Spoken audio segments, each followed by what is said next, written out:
Hello, everyone, and welcome back to Talking Pictures. I'm your host, Tim Rosenberger, and it's been a long time since we last talked. I think it was the last Oscar podcast that I did one of these. I do apologize for that. There is going to be some other topics coming. I know I keep saying that, but there will be. There's one particular I'm going to try to work on and get out sometime this year, so we'll at least have something else not Oscar related that I think will be fun. That I just need to double check with somebody, the guests, to make sure of their availability and when we can do that and stuff. But that should be coming at some point this year. If you really want to hear more of my voice in a podcast form, I am doing another podcast that is on a monthly basis, a set schedule. That's called Blu-ray Boutique. I can put a link to it in the description to this video slash podcast, and you can listen to that. Basically, me and a co-host every month talk about films that have been released through different boutique labels like the Criterion Collection, Kino Lorber, Shout Factory, Vinegar Syndrome, blah blah blah blah blah blah. So please take a listen to that if you can. Have a lot of fun doing it. I think it's pretty good. But today we're going to be talking about the Oscars, and to talk about that is the same person I've been doing this with for a few years now, my friend Blake. Blake, thanks for coming on to do this again. Oh, it's always a pleasure. This is like one of my favorite things to do. I mean, if anything, this is what gets me the most hyped for the Oscars broadcast every year. And I feel like I kind of might get a little disenchanted with it, year by year. But then we do the podcast, and then I'm ready for Oscar Sunday because usually I have somewhere that I go specifically. Obviously, last year was a little different. I think this year it might be a little more pared down again. But, we have a completely different type of year, I think, for the Oscars in a lot of ways, which I'm sure we'll talk about. So that has me excited.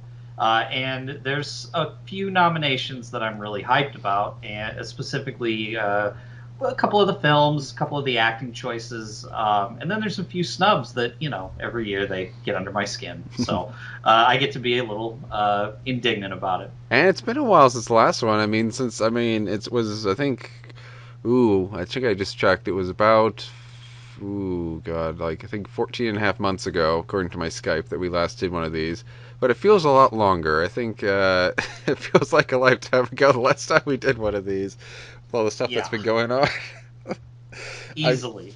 Yeah, I mean, it feels like the last one we talked about, like what Once Upon a Time in Hollywood was one of the last ones we films we talked about last year, and that feels like I watched that like 2 3 years ago, not last. Oh, it feels very weird going into this one. So this year, yeah, it is an interesting year.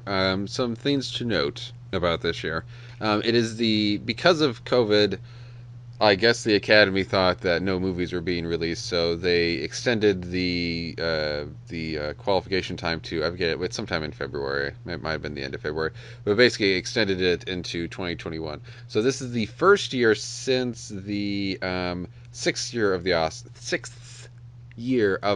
which in 1934, I believe, the ceremony 1934, which covered films from 1932 to 1933, that this is the first time since then that we're covering a non-calendar year. Another thing to note: this year there is 8 nominees. I think I've got to double check the exact date. I think in a year or two or so, it is officially. I think they did announce they are going to lock it back down to 10 every year. I think is what they said, unless I'm remembering wrong. I think that's what they said. I think you are correct that there is a plan to get it back to a solid 10. And there have been many discussions throughout the years. Why do they do this? Why can't they just go back to 5? It's like, well, this opens the field up for the types of films that can be nominated for Best Picture. I mean, the fact that, you know, going back once more to Parasite winning in the year that it won in a smaller field than 10 is, it's impressive. However, I would like to be able to know that there are other films this year that I would have loved to have seen in this category that could have taken up the other 2 slots.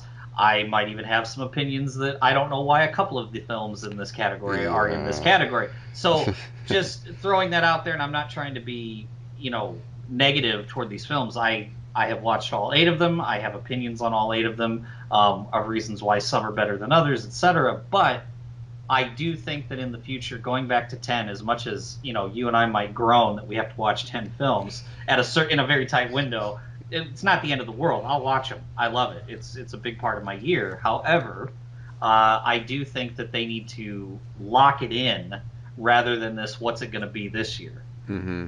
Because it's one thing to know that you weren't one of the 5 or the solid 8 or the solid 10, but to know that there could have been 10 and they just didn't include your film when by many accounts it was probably one of the better films of the year. That's upsetting. Mm-hmm. And I know, and this year in particular, because qualifications for nominations were actually loosened so that more films could have been brought in, and they still chose to only nominate 8 Best Picture nominees. Yeah, I mean, I know there's stuff. There's I think both of two movies I know. I think both have some nominations though. I don't think very many. There were two films with I think both films of Chadwick Boseman. His last two films, I think The Five Bloods and the other one, which I always forget the name of. Oh, Ma Rainey's Black Bottom? Yeah, I think both of those people were very annoyed that they didn't get nominations, especially for I think is oh god was Delroy Lindo, was he in The Five Bloods? Is that the one that he was Yes, he in? was. That And was which probably my favorite performance of the year, except for maybe one in this category yeah.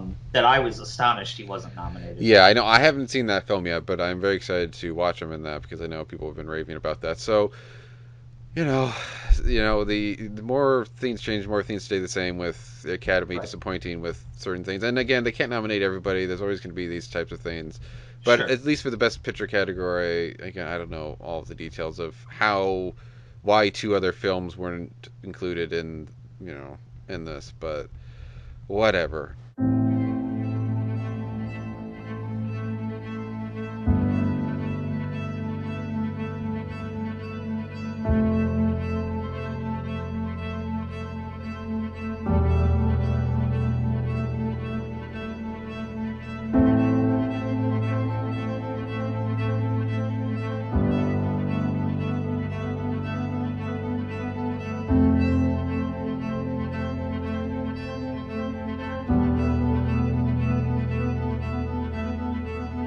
Okay, so we're going to launch into our first film. It is called The Father. It is depending on what you count, it is either a 2020 or 2021 film. I don't know what the official Academy ruling is on that, but it is one or the other.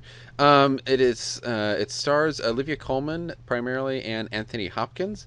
Anthony Hopkins he's playing his own age in the movie. I think it's like 83 or so year old man in I think the London area, or actually exactly in London, who is suffering from dementia, though we never actually hear the word dementia.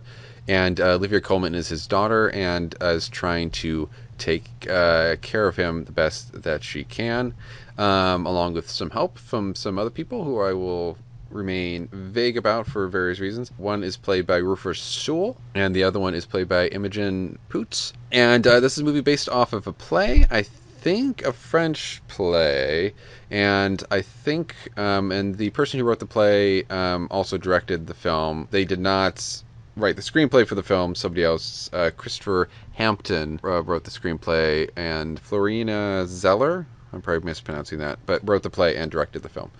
Florian And Zeller.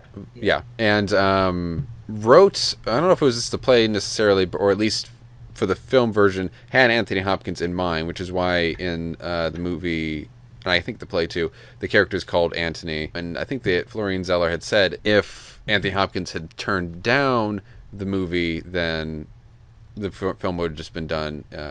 I think in French. But the movie mostly takes place within the lodgings that Anthony Hopkins' character Anthony is living in at the moment. And a unique thing about this film, which I know a lot of other people have been pointing out, but it just needs to be said, one of the unique things about this, which I'm sure has been done other places, but I don't think very much, is that normally in these types of films you would see the film from Olivia Colman's point of view or Rufus Sewell's point of view or any of those other people's points of view, but mostly, if not entirely, we see things from Anthony Hopkins' character's point of view. To give kind of an example of what that means, at one point, Olivia Colman goes out to do something, and then her character comes back, and she's not played, her character, Anne, is not played by Olivia Colman anymore, it's played by somebody else.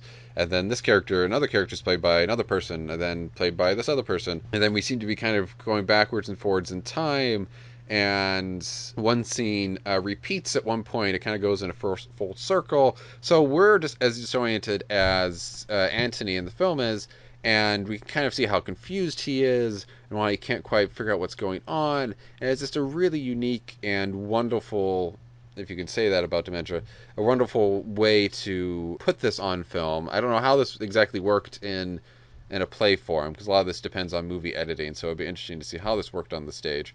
But it's just a really wonderful way to kind of show the mind of somebody going through this horrible thing. But Blake, I was wondering, what's your initial thoughts about the movie? This particular film hit very hard for some personal reasons, some just because I thought the performances were so exquisite. Because for something like this, with a film that makes a decision to go nonlinear with its storytelling in many places, but to also design itself to make you, the audience, as confused as the person whose perspective you're seeing the story from, and execute it well, it really connected with me. Probably, I would say probably within the first 15 minutes. I mean, I knew I was in for a ride of some sort, Mm-hmm. but by the time I really started to see the ticks and changes of what made this particular character, Anthony or Antony, go throughout his day, where at some moments he's completely fine, and at other moments he's incredibly angry. And the reason why that is because he's frustrated in himself, and there's something in the generation that he belongs to. It's a trait. If you have grandparents, or have taken care of your own grandparents, or have helped others take care of their grandparents at any point in time, you might have noticed they're very set in handling things themselves because they've had to do it their whole lives, and suddenly they can't do it anymore. I've been front row center for that with my own grandfather. I was taking care of him, so I had a very, I won't lie, this film hooked me very deeply and very quickly. And so in watching it, I was trying to dissect what it was I loved about it so much, and I felt like, yes, Hopkins is probably the best actor alive. And best actor alive is a title that I kind of throw around because it's based on a singular performance in a moment in time at the time Mm-hmm. I see it. Mm-hmm. I'm not saying he's the greatest of all time, although you could probably make a solid case that he is, not Mm-hmm. just in his film work, but on the stage and everything else. Where I'm going with that is that I watched him perform in this, and aside from Olivia Colman, who was equally as good in my opinion, um, my attention was so focused on what was going to happen that this film, and I know it's the first one we're talking about, but this film stood out among all the other Mm-hmm. in this category for me because of what it's trying to depict, because of how it chose to depict it, because of how well and just crafted the performances were. That, like you said, I don't know how this would work entirely on a play. And Tim, you and I have done theater together. I've done theater my entire adult life, and I want to read this play. But I'm assuming, and I would assume to get some of this, recreate some of this stuff on stage. I'm assuming it has some of it would be done with lighting, dimming this here, correct, having another yeah. actor come in here. I'm assuming that's how it's done, but I think a film way is a much better way to do it. But anyway, go ahead. They were able to make a lot of dynamic cuts and choices with how characters enter, exit, how props are visible, how costuming is done, that I understand could come all from the theater world. But when they were able to direct your attention and focus with a camera, I think that in the end, this film really focused where it needed to, which was on its actors. And in particular, Hopkins, showing you what it's like to see someone who clearly in his day was a brilliant person and loved by many in his family. Like, I mean, obviously there's only one daughter left. He doesn't have his wife anymore. There's something about his second daughter that she's not present, and there's a lot of delicate things that go on with him in the way people treat him. But knowing that you're watching, if you want to commit the idea that you're watching the film all through his perspective, he's aware of it, and he tries to sometimes empathize with what's going on, but he still sometimes can't control himself because he gets so frustrated with what he can and cannot do. And part of it, and sometimes it's like he doesn't even know he has a problem. So he I felt like this film definitely captured something that was deeply personal. Mm-hmm. So Florian Zeller, I don't know I don't know the entire story with this writer director. However, I can tell that there's some very delicate, sensitive material that he wanted to find the right actor for, and Mm-hmm. he wanted to wait for that actor.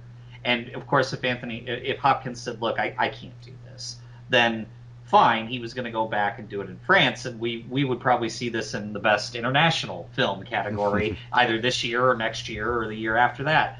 However, with this particular, I thought this was one of those lightning in a jar films because of that singular Mm-hmm. lead title performance. Yeah. The titular character is the entire end all be all of why you want to watch this, but everything else that's laid around and that he gets to play with and interact with and people that he gets to work with, they're all excellent too. So this film holds itself up incredibly well based on, Mm-hmm. I think the script is pretty solid. I think that the editing choices and the direction is spot on for this story. And I think that when you get genius actors and you let them play, you get genius performances. Mm-hmm. And it all clicks in this case for me. There's a lot of great little touches about this that kind of help sell this whole, point of view that you're going through. I mean, one, you don't really. I mean, you can kind of judge that. I think Olivia Colman's character, Anne, is genuinely just trying to be the best daughter that she can and trying to be as supportive as she can, do what's best for him and what's best for her, too. Because this is obviously very hard on her and stuff. She's trying to find the best way to deal with it and find somebody to help take care of him because she can't be with him all the time and all this stuff. But with the other characters that we kind of see, we're not quite sure, especially with the character played by Rufus Sewell, we're not quite sure. At least I wasn't quite sure. Kind of, is this a good person? Is this not a good person? Is this, there's some hints. Is this person actually abusive? Is the abusiveness just in Anthony Hopkins? Is just in his character's head? Is it just him not interpreting his reality properly and he's actually a good person? I mean, it's hard to judge that. And then there's other touches like Anthony Hopkins' character is constantly obsessed with having his watch with him so he can know the time, which I just always interpreted as it's one thing that would help him kind of just orient himself to where he is because he just can't keep track of what time of day it is, what day it is, maybe even what year it is, and all that stuff. And that is one thing that will help him do that. So he's just constantly obsessed about making sure he has it, making sure nobody steals it, which is another thing. He has, just very subtly, they talk about how he has. Olivia Colman says, "Oh, maybe it's under your bathtub. You're under your bathtub or something." And he's like, "Well, how do you know that's my hiding place?" And then she says, "Whatever." And then later in the movie, she says, "Oh, well, maybe it's in your hiding place in the cupboard in your bathroom or something." And he's like, "Well, how do you know about that?" And blah blah blah. So it's just this little subtle thing. It's like, well, is his hiding place under his bathtub? Is it in this little cabinet thing? Oh, this might be why. Kind of puts you in the mind of, again, in the mind of people who suffer from these things of they don't know where their hiding places are. So Right. they can't keep track of that stuff. So it's just a lot of great little touches again that really question your reality and really just, you can understand kind of what's going on, but you really you don't really know the world that he's in and the people that he's around, and you can't judge them, and you can't fully know the environment that he's in, or again what even year it is and what's going on and what life events are going on around him. And it's just all really well done and just really well. It is a very well scripted, and I can't remember if this is nominated for best screenplay at all, but it should be if it's not. I believe it is nominated for Best Adapted Let me see. Screenplay. Yeah, both Hampton and Zeller are co-writers on it, and they're nominated. Okay, that's Um, good. yeah, and it is nominated for editing. Oh, it should Both be. Yeah. Coleman and Hopkins are nominated, obviously. Coleman in supporting, which I find interesting because she's clearly the lead actress in the film, but okay. And then they got production design and, of course, Best Picture. So 6 nominations. I think that this was one of the movies. This was obviously one of the last ones I saw in the category, but it was one of the, for me personally, this might be the one that I champion, even though I know it probably won't win kind of movie. Like, and I don't know, I haven't decided where I rank it yet in terms of how the Academy sees it. But I do know that if this film doesn't win Best Picture, it doesn't change how much I loved it, and at the same time may never want to watch it again Yeah, I mean, for because it was me, that hard to watch. Like yeah, it's but obviously, I think very highly of it. I don't think out of all these films, I think it really doesn't. Sadly, I don't think it has a chance of winning. I could be wrong. I've been wrong in the past. I mean, I was wrong with the Green Book one. I was wrong with last year with Parasite winning. So I could be wrong about this, but it just doesn't. Again, it's all over. It has to do with hype and promotion and stuff, and this doesn't have it around it. I was aware of the film before I watched it and it was nominated, but I wasn't as aware of it. And you really have to be very There's other films in this category that I saw even if I wasn't terribly familiar with them as much because I didn't see trailers in theater and stuff, so I wasn't as up to date on what all of them were. I at least had heard about them much more and seen Twitter discussions and stuff like that. right. And The Father just doesn't have that, unfortunately. So whether deservedly I or can not, I just I don't see can it winning. see this film winning an Oscar at No, least, I it but I don't know if it'll be this one. I Is think where I'm sitting with it. I will not be angry if it doesn't win Best Picture. I will be angry if it doesn't win Best Editing, and probably slightly annoyed, not and annoyed or frustrated if it doesn't win Best Screenplay. I think those two, but especially editing, it deserves to win. Especially looking at the other editing categories on this. The Father, Nomadland, Promising Young Women, Sound of Metal, and Trial of the Chicago 7, all films that we're going to be talking about. None of those have anywhere near as impressive as editing. I mean, they work for those films, but especially Sound of Oh Metal. yeah, Sound of Metal, I don't. It's like, okay, I don't really get why that's nominated in that category. But none of those, I think have nearly impressive. It's like with however many years ago that was with Dunkirk and stuff. If Dunkirk is going to win any Oscar, it had to be editing in my opinion, and it did win Best Editing, thankfully. So if this does win anything, it better be best editing editing. because Yeah, it's just it uses it in such a unique and great way. It's so integral to telling the story and getting the messages and everything out that it's so vital to it and it succeeds so well. It just deserves to win so much. So I hope something else doesn't take it. If anything does beat it out, I would assume it would be Promising Young Women or Trial of the Chicago 7, just because of how some of those things work. But otherwise, I mean, it really needs to be The Father for editing, in my opinion. what I would say about this film and its editing is that I think that good films can use editing to tell their story. Really good films can use editing to enhance their story. And great films can use editing to, in some ways, use editing as an advantage in telling their story.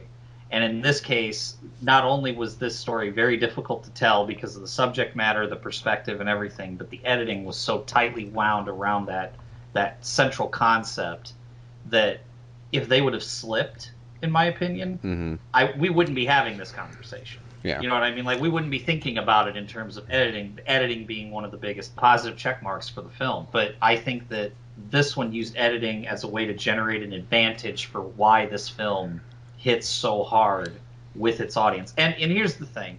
If you walked in halfway in the middle of this film, it would be one, a great disservice to the film and to yourself. But if you walked in halfway through the film, you'd be so frustrated with how it's cut together.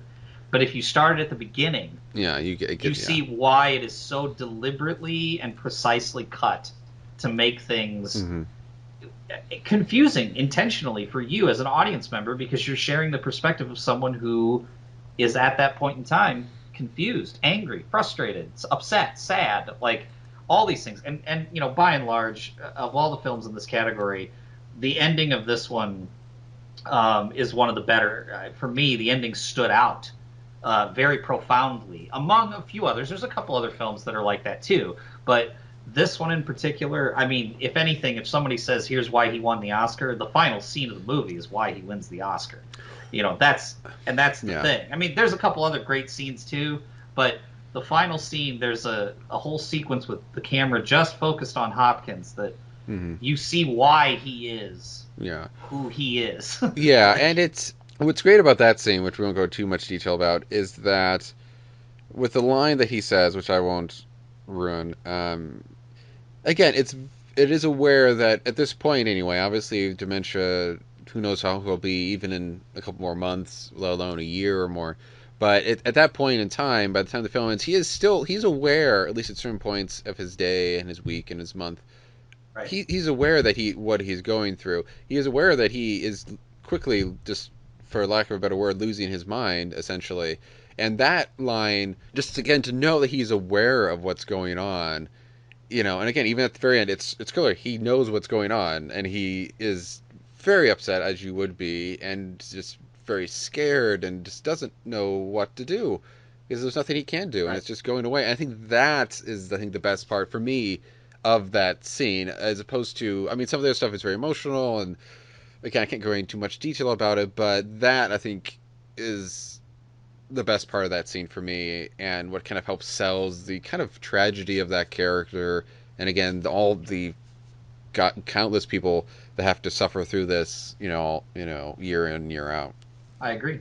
I agree. Now, this was a film that absolutely just hit like a ton of bricks Yeah. on a lot of levels, and I think that it's been probably, well, you said earlier, it's been generated probably the least amount of hype compared to many of the other films in this category. I do feel like it is worth more hype Yeah. and worth more No. discussion for a multitude of reasons. Not, great performances notwithstanding, good editing, or crazy ambitious editing notwithstanding, solid direction, all these things. It's also a topic that I think is very near and dear to a great many people, and this is a film that I my mother should watch this film. My mother cannot watch this film. She will absolutely fall apart and then be asking 100 questions and not, you know what I mean? Like, she'll just get so invested in what's going on, and then the moment she sees his first break, Mm-hmm. because he has multiple breaks within the films of like episodes. Mm-hmm. The first episode, she's just going to be she's been crying, and she's Yeah. not going to, so people will deeply connect with it.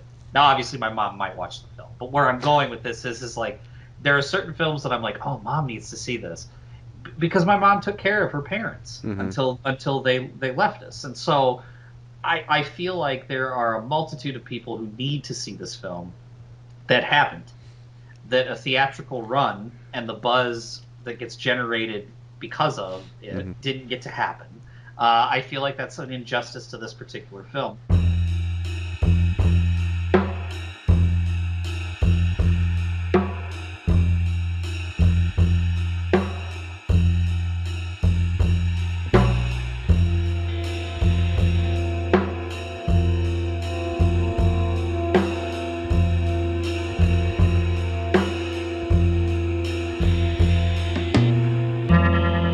All right, our second film up is Judas and the Black Messiah, which stars Daniel Kaluuya and Lakeith Stanfield.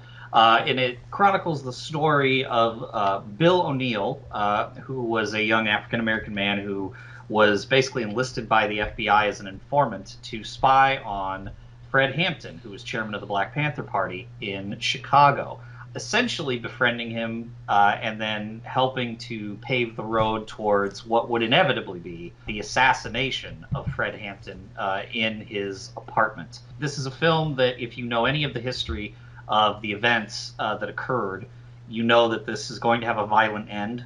You know that this is a divisive topic for many people, although I find it a very rich topic to discuss and learn about. I also think that this is a film that has a lot of style going for it. That was a big hook for it. The casting choices are quite good, I think, in many cases. Martin Sheen as J. Edgar Hoover in full prosthetic makeup is a sight to behold. And I don't mean that in a negative way. I mean, it's Martin Sheen. He's great. Like, he really ate that up, what little screen time he had. But you do leave the film questioning who the bad guys really were, as if you didn't probably already know when you went in. So, Judas and the Black Messiah is, in my opinion, one of the more stylized films for a multitude of reasons. This is a film that is meant to be discussed because it's based on a topic that should be discussed. It is hot button. It is something that is being covered in the news almost every night right now. There are elements of Judas and the Black Messiah that are very prescient right now in the conversation going on in America. So, is this film, though, one of the better films of the year. That's really what we're going to try to hash out and discuss. Just so you know, this film is nominated for 6 Oscars. I'll get that out of the way right away. Best Motion Picture, obviously. Best Performance by an Actor in a Supporting Role, Daniel For for Kaluuya. for both Although, for both of them, it's best supporting, which is yeah, very odd. which is very odd. The two leads in the film, the titular characters, are supporting actors. Apparently, that was a very deliberate choice in this case. I don't understand it, but that was Well, the choice that was made. I think it might be because I know a lot of people are getting angry about that because they're wondering like, well, if neither of them are lead actor, then who is the lead actor in the movie? The only thing I can think of, and the reason why they're doing that is that would make sense anyway. Is maybe it has something to do with whatever year that was a couple years ago when we reviewed talked about Lion, where what's his face was not the what was Dev Dev Patel. Patel. Dev Patel was nominated Best Supporting, even though he's, obviously the main character of the movie. But he is only in like half of the film for that one, so he Right. shares that part with some other person. So I'm assuming the only logical reason I could see to give these two actors in Judas and the Black Messiah supporting nominations instead of leading is maybe they think that both of them shared enough screen time that neither of them could really be called the lead actor in it. So that's the only thing I could think of. You could say Sure, and you could say they could both be lead actors, but yeah, right. It's my understanding that this was a deliberate choice, and if that is what the filmmakers chose to pursue with the Academy, then that's what they chose, and I'll respect it. I feel like it's quite obvious that these two are both leading actors in the film. However, I get it. I'm not going to like fight with them about it because I understand that this is all something they have to campaign for, mm-hmm. and the choice was made. It's also nominated though for best achievement in music written for motion pictures, so original song, the song called "Fight for You," and best original screenplay and best achievement in cinematography. Those are all the nominations, all 6 for Judas and the Black Messiah. Tim, I enjoyed this film. This was one of the earlier ones that I saw in this slate, so I saw this well before nominations came out because it was on demand, or for free on HBO Max. I caught it. I was like, you know what? I love these guys. I'm all about the two leads. Plus, there's a great supporting cast in this movie. I mean, Mm-hmm. I think that should also be brought up. Martin Sheen, I've already mentioned. Jesse Plemons is in here. Dominique Fishback is in here. Like, this has a list of people that if you don't know who these actors are now, you're going to in the next few years. And for a movie that is predominantly made by black artists right now, I think that this had a very bold statement to make. I think it tried to do its best to make it boldly, and I think that the time that it's landing, I think that it is Very topical. it's topical. It's not something that we can ignore. I think that Shaka King is a talented director who also co-wrote the story for the screenplay, and I think there's going to be more from Shaka King that we're going to see in the next few years. So if this isn't Shaka's year, I don't think we've heard the last of Shaka King. Yeah. And I think though that in the end, this is a film that while I said it has a lot of stylized choices that it makes, I don't mean stylized in terms of it warps a lot of facts and turns things into fictions. Every film will do that in some form or another. What I mean by style is that the choices by the actors and what they do in the film, they're not just playing a part in a period of time, which is around the time of Fred Hampton's death. They're trying to say something throughout this whole film, and you feel that as you watch it. Now, if you're if you're like me, um, and you pay attention to a lot of things like cinematography and editing, I liked how this movie was shot. I didn't necessarily think it was of the best that I saw over the last year. Now, granted, I will admit I saw a lot less of what I usually see because I didn't get to go to the movie theater as often. But I will say this was a well shot film that I thought focused on its actors. I thought that they humanized these characters that in the media were not being humanized at all. And I think that this was one of the films that, in all of the films in this category, came out swinging with what it wanted to say, as Yeah. opposed to, I'm going to tell you something by the end of this movie. Because I mean, it should be said. I mean, I forget if we mentioned all of this already, but that Fred Hampton and Bill O'Neill, for one, I mean, you have to keep in mind they were both very young, and they're the actors that are playing them. Another kind of controversy are older than they probably should be. They're both, I think, in Yes, their they early are. 30s, which some people have complained about that some of the tragedy of this doesn't quite come across as well because you're not seeing really young faces. Somebody who's very obviously very young You're not doing. seeing the shattered youth effect because they don't look as youthful as the men that they're portraying. But that being said, it shows these. It's telling the people the story of these people who, at least in the movie, are supposed to be in their early or at most mid 20s, and is trying to show the, at least from Fred Hampton's point of view. Obviously, Bill O'Neill has some nefarious purposes with trying to infiltrate the Chicago Black Panthers and stuff like that to get information for the FBI, who are very against the Black Panthers, not just in Chicago but across the country, and think of them. I think they might say a terrorist group at one point or whatever. But you see this from Fred Hampton's point of view, and the Black Panthers and the other, some made up, some not, the point of view of these other black groups that are in Chicago and across the country. Of you can sometimes question their methods, sometimes I suppose, but the good that they're trying to do for other black people in the country, and maybe for the country as a whole, just in terms of race relations and all that stuff, you really see the good that they're doing, and the good that the law officials and the court officials and whoever, all these other people who are helping to decide their fate, just aren't understanding, and maybe don't even want to understand. And you really, again, like you said, it does humanize them. It really goes after people, I think rightfully so, like J. Edgar Hoover, who, I mean, you can do a whole, I mean, they made a whole movie about him a while ago, how crazy he could be and paranoid and all that stuff. But really going after him and other people, law officials and police, and just how violent they can be and racist they can be, and just, again, very topical discussion. And I get, for lack of a better word, putting on trial these organizations that are designed to protect us and protect everybody, no matter race, no matter what race you are, but that are failing to do so, and in some cases are just outright killing people because they're black or whatever, and being very violent and joyful and gleeful in this destruction. So, yeah, it doesn't really pull any punches in that regard. It'll piss you off, probably, and I think it probably should.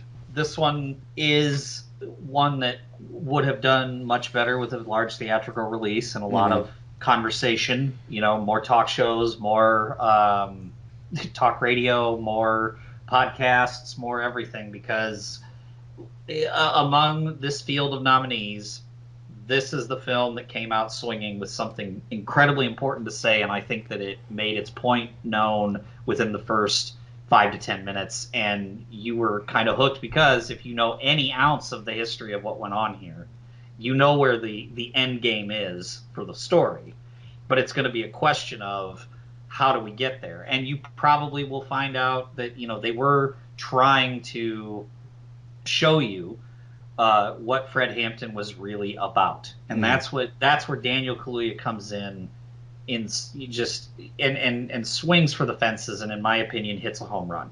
I think that he is really in the end. Now, I got nothing against Lakeith Stanfield's performance. I think he's a fine actor.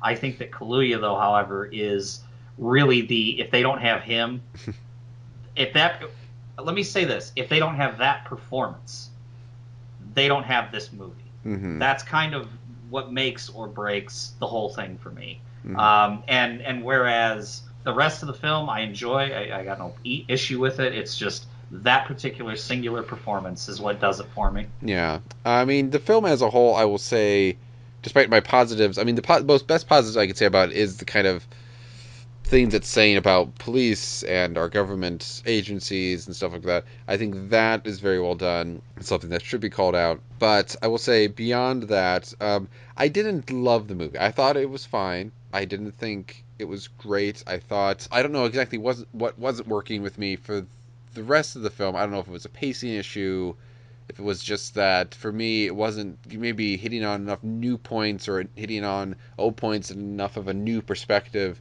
to feel worthwhile to me. Obviously, the story of Fred Hampton is something that should be told, but it still needs to be told in an interesting and different way, and saying something different than the many, many, many, many, many other films, Best Picture nominated, Oscar nominated or not, that have dealt with race issues in America. It needs to have something different. about it. I don't know if I quite felt that with the rest of the film.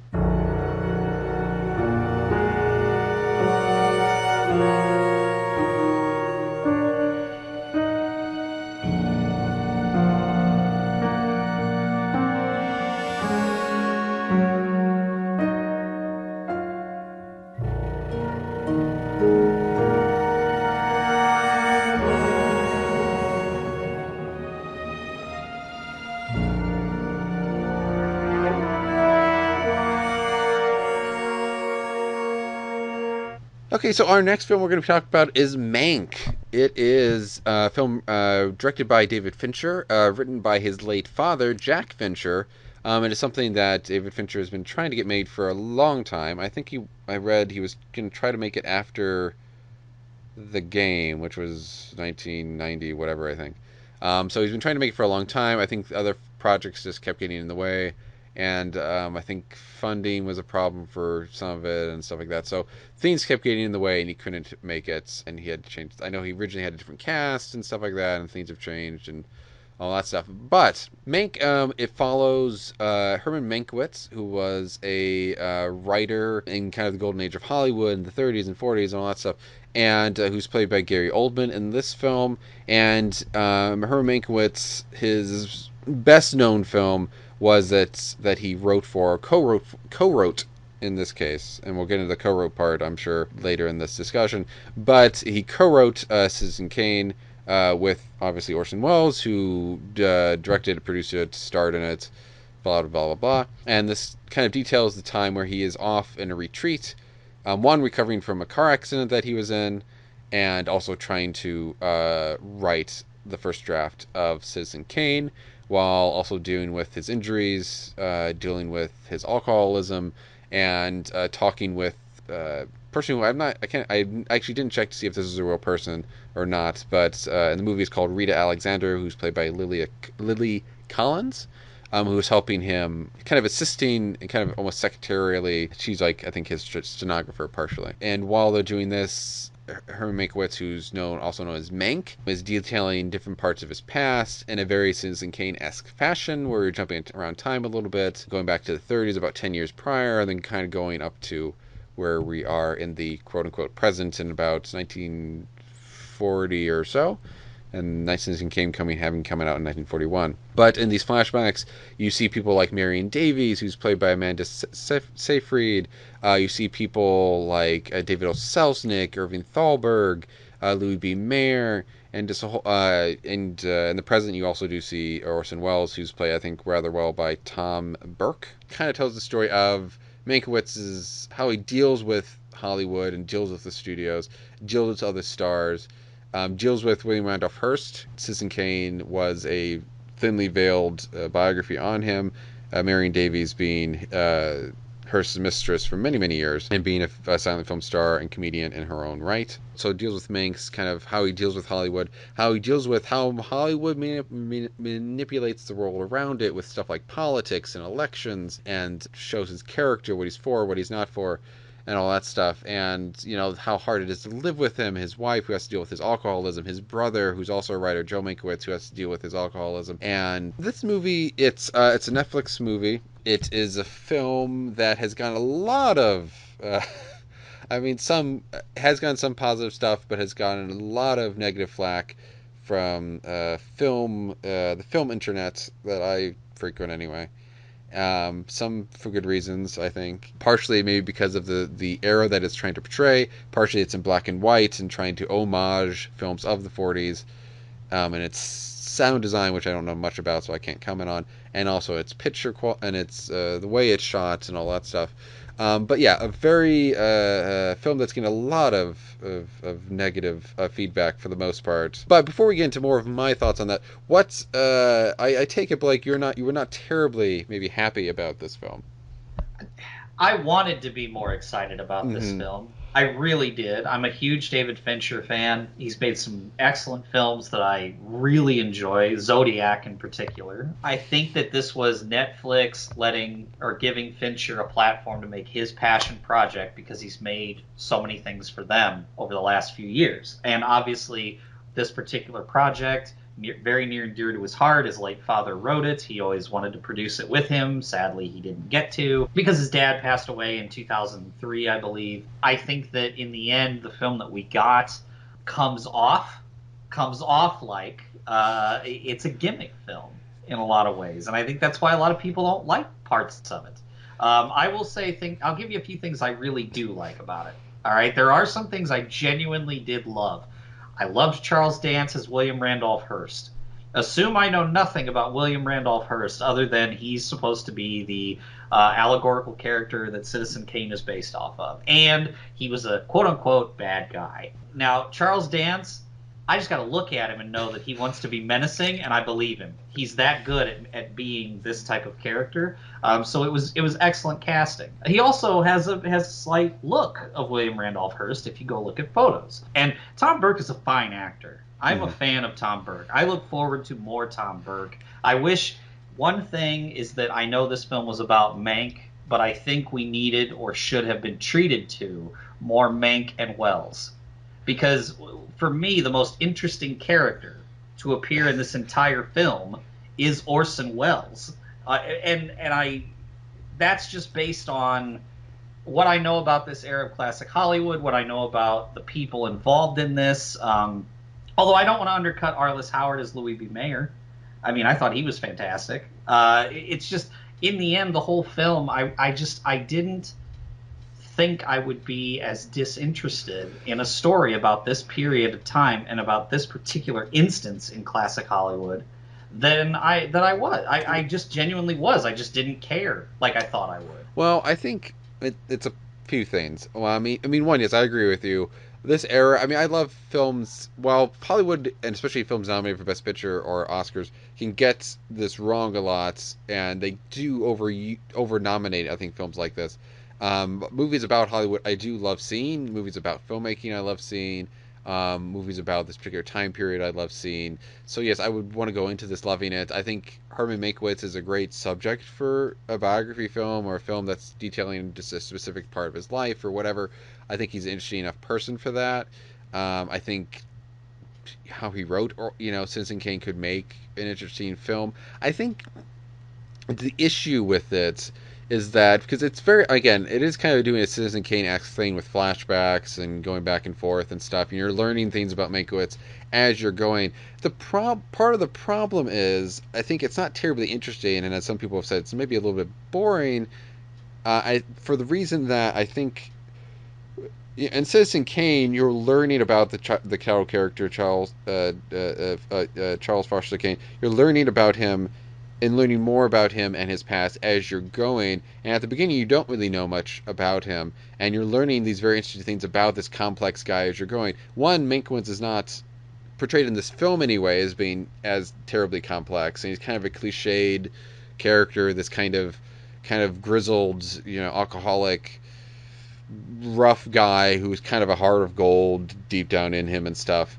So that's not terribly interesting. And they kind of play most of those cards when you first see him. So when you go into the flashbacks, it's not really, you learn about events, but you don't really learn about him. And if you don't learn new interesting things about him as you're going, and you're not peeling away different aspects of his character like you do in Citizen Kane, then you're really just seeing a series of events which again are kind of interesting in terms of Hollywood's effects on different things and politics and all that stuff, but it's not as engaging as it could be. So it's kind of failing at this Citizen Kane pastiche thing, whatever it's trying to do. Because again, you learn most of the stuff about him in his first scene before we even go into the first flashback. So I think, in my opinion anyway, I think that's one reason why it doesn't work terribly well, and it doesn't maybe have enough oomph and push you throughout the entire thing, despite some positives like we've mentioned. Yeah, I think this is a film that is littered with little positives here and there, but add them all together, and the whole is not good enough, in my opinion, to beat quite a few films in this category. I genuinely don't think that, and that saddens me because when you announce a cast like this, Mm-hmm. when you have the director you have, when you have the backing that he got when he was able to make his film the way he wanted to, and clearly Netflix let him do what he wanted, and you know that because he shot it in black and white, like, Yeah. and the sound design in the film, which if people want to get angry about the sound design in the film, when I watched it, I felt like I was watching it in a theater, and that was by design. That's Fincher doing Fincher things. Like that's Yeah. how he is. And yes, I think he knew we would all be watching this at home on Netflix, so he wanted to create and manufacture a sound design that made Mm. us feel like we were in a theater. And you know what? To me, that succeeded Yeah, and he was because trying. I didn't think much about it after being like, "Oh, it Yeah. sounds like I'm watching this in a theater right now." Yeah, and he Like, was. great. Yeah, he was trying to do stuff with making it sound mono and stuff instead of stereo and all that Yep. stuff. Yep. Um, and to kind of go into the technical stuff for a bit, I again the look of the film. If you're going to make a black and white film that's lit and kind of shot with angles, all that stuff, that kind of looks like a film that might have been made in the 1940s. I think for the most part, if that's what he was going for, it just doesn't look like that. I mean, there's some aspects to it that, yeah, it kind of looks like some of the stuff you would see in a 1940s film, but for the most part, it just looks like a modern film that's shot in black and white, and probably not shot in black and white all that terribly well in terms of contrast and all that stuff. So yeah, I mean, again, if that was one of his goals with it, I don't think he succeeded terribly well. Well, and I think something that we haven't really touched on in the end is that this film is a his father's love letter to the movies, and he picked a very singular event to write it about. And Fincher wants to honor his father's memory. I can respect and appreciate that. This has been a passion project for him, but in the end, this is an incredibly esoteric subject matter Yeah, when in the end the film that it's about, you know, being about Citizen Kane, is a titan compared to this film. So this is utterly forgettable, whereas Citizen Kane is not. And yeah, I don't mean that this is just a completely forgettable film. I'm just saying if you're going to make a movie about the making of Citizen Kane, it it better better be. be better than this. Yeah, And that's all I could think at the end of it. I was like, okay, like so obviously this is a huge dramatization. There's a couple of good monologues for Gary Oldman, who I guess got a lot of flack on the old film Twitter for being too old for the part. Well, yeah, he is too old for the part. He's yeah, about 15 years too old or 10 years too old for the or part. well, 15, 20 years. Yeah, too old. Yeah, I mean, Mankiewicz died at 55, so 15 to 20 years, and Oldman's in his 60s. Like that's an apt description. I don't like going after actors for saying they're too old to play a part. If they're a great actor and they can convince me, then it works. Now, I didn't know enough minutia about Herman Mankiewicz the person, other than what he had accomplished as a writer, and that he was an alcoholic and a gambler. Oldman's a good actor. He convinced me Yeah, enough. However, I just don't think that it was the performance that stood out among the field of best actors that yeah, would be the best of the yeah. year. So Well, there you go. That's kind of where, because this movie, I don't know where this movie lives and dies, is where I'm going. Like, does it live and die on the fact that, like you said, it was shot a certain way, so it looks like a modern film that's trying to look like another era of film?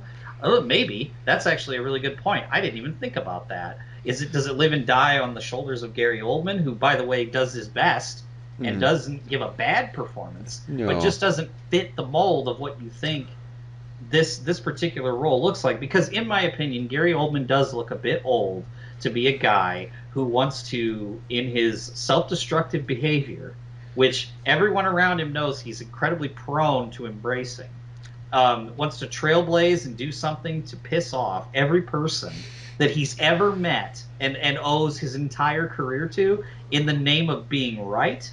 I don't know. I mean, yeah, Oldman can portray that well, but at the same time, if you, the audience, don't buy him in the role, maybe we should have got a younger actor to play the part. And I well, hate saying that because I love Gary Oldman's performances. well. That's the thing. He's good. Hmm. So, I do want to talk about one thing I do love about this film, and it does make a good point of its a good historical point that I'm glad to emphasize multiple times was that there is a character in Citizen Kane the movie that is sort of based off of Marion Davies, kind of, and they make a point in the film multiple times. And I think Orson Welles talk about this as well, that the Marion Davies character, quote unquote, is not really Marion Davies. The Citizen Kane character is more William Randolph Hearst than is not. The Marion Davies character, who's portrayed as kind of this untalented person who's really only successful because of of Citizen Kane, is, they make a point that, oh no, Marion Davies is actually a very talented and, more than people know, bright person, and Right. I'm glad they made that point. It is something that, because Marion Davies was a very talented person, comedically and all that stuff. And on a similar connected point to that, Amanda Seyfried it is one of the few things I've seen people praise about the film is her performance. I don't think she's nominated. I don't remember, but She is. she is. It is one of the few positive points I've seen about this, and she does do a good job. Again, she gets the kind of almost flighty persona that people maybe misinterpreted as Marion Davies, and I'm sure to a certain extent was part of her as a person, but she does give, even though she never really has a moment where you kind of like the veil drops and you see this really smart person there, but it's just under the surface a little bit. You can see what Herman Mankiewicz, or Mank, whatever, and others see in her, that she is smarter than what people, the average public, think of her. Again, they never really are showy about it. It's just a very thin layer under what she's doing, and I think that's brilliant. That she doesn't go showy with it. She's just, again, very subtly showing that, yeah, this is a person who's actually quite smart. Who's just doesn't need to show it off. Maybe like an Orson Welles or in Herman Mankiewicz or whatever, and she's fine. And she's fine. Like she tells Mankiewicz, she's fine if people think that she's an idiot after seeing Citizen Kane. She doesn't care. She's fine with who she is. She's comfortable with who she is. She's comfortable with her life. And Amanda Seyfried delivers that very well. I thought that the one scene where she won me over came at the end of the film, and I thought she was doing a very admirable job throughout the whole film, because Marion Davies, again, like the point you illustrated about who Marion Davies the person is versus who the Marion Davies allegory is in Citizen Kane, are two very different people, but Yeah. clearly the inspiration was drawn from a young ingenue type, Mm-hmm. mistress of the Kane character, or the William Randolph Hearst person. The scene though that sealed the deal for Seyfried in this film as being a really good performance for me is at the end when she comes to visit Mank, and it's because she's read the script and he wanted to have a face to face with her. Mm-hmm. And the last line of dialogue that they have with each other is he says to her, and I'm going to paraphrase here, but it was, if this film gets made, you can't be mad at me. And then she turns around back right at him and says, and if it doesn't get made, you can't be mad at me. Which is to say that of all the politics and the lawsuits and all these things that were going on, you and I need to still be friends. Which, again, if we needed a moment to put in the public consciousness that Marion Davies was a decent and good human being, that scene in a portrayal provided that, which was Mm-hmm. just, in the end, this might not happen, but I still don't think negatively of you, Mank. And then, of course, she leaves, and that's it. And you know that they didn't have a fight, they didn't have an issue, unlike when Wells Oh yeah. left, which is a whole other thing, because Mank wasn't necessarily supposed to get credit on the script, but Wells, Yeah. that yeah, Well, Mank wasn't taking $1; he just wanted his name on it, which he knew yeah. in the end would make Wells mad. And you get into, everybody's in the Depression and they're trying to deal with this as pre-war, World War II, like, the country hadn't been completely bailed out of the horror. The politics of this are kind of interesting, I guess, to an extent, but again, this is all a dramatization. And the historical inaccuracies and issues, clearly this is someone's perspective of a singular, moment in time over the course of a calendar year, let's say, or a couple of years. But I don't know. This movie on the whole felt like a misfire to me in the end, with some Yeah. select positives. Some things that I would say, oh, that's actually really good, like Tom Burke's Orson Welles. Yeah. However, I didn't see enough of it, and I wanted to No. see more of He it, he and that deserves he deserves to be a more featured player in a film that necessarily doesn't necessarily have to be about Orson Welles as the main character, but the main character, he should be a main character in the right. movie. It's a good enough performance. He deserves to get more featured in that part. Yeah, frustratingly, Mank is. Maybe I'm wrong about this, but I think it is sadly one of the frontrunners to possibly win Best Picture, which would be very frustrating because if Citizen Kane doesn't win Best Picture, Mank definitely shouldn't win Best Picture. Yeah, I could see it winning because Hollywood does like to award itself. So I can hopefully, tell you it right doesn't. now that Netflix put every Oscar dime it had behind Mank, and it didn't really give any of the love to Defy Bloods, which is, we mentioned that earlier. Talk about films made by black artists starring predominantly black casts. Defy Bloods was an excellent entry in the Netflix catalog. In fact, when I came away from it, I was like, hell, if they go all in on that, the Oscars are going to be interesting this year. And obviously, with the pandemic, I thought I was extra excited because I had hoped, but it was very clear based on the 10 nominations that Mank has been given. Yeah. They put all their capital for the Oscars this year. They're swinging for the fences as a streaming platform, trying to bring home a Best Picture statue on this particular film. And in my opinion, whether it wins or not, it's not the Best Picture of the year. Yeah, I mean, I will Like, say it's just not. no, no, it's not. It's definitely not. It's definitely the one I'd be most frustrated about winning. I will say this before we end. I didn't, despite the negatives I said about it, I do not hate this as much as other people do. I Same, gave it, same. I said it was, again, like, even though I think Judas and the and the Black Messiah is a better film in certain degrees. Again, like Judas and the Black Messiah, I think Mank is fine. It's fine. It kind of does what it needs to do, but it just doesn't stand out enough. Though, so I don't hate it as much as other people do, but it is definitely not worthy of the as many accolades as it's getting. It's not deserving of Best Picture. It's not deserving of Best Cinematography, and all that stuff. It just is not deserving in those categories. So hopefully, it does not get those. I was similarly worried about some other films in the past. Hopefully, I'm partially worried that, to show my cards a little early, I'm partially worried that, a few years ago we had Moonlight that won, deservedly so, and then the next year we had a movie like Green Book that won that kind of took a step back, and then the next year we had a movie. I think I'm getting the timelines of this right. And then I think the very next year, I think the year after that was Parasite took a step forward. I'm afraid we'll take a step back again with Mank winning, which I think would be a step back. There's many other films. There are other films in this category that are much more deserving. So hopefully that does not happen. But I could sadly see it happening. But we'll see.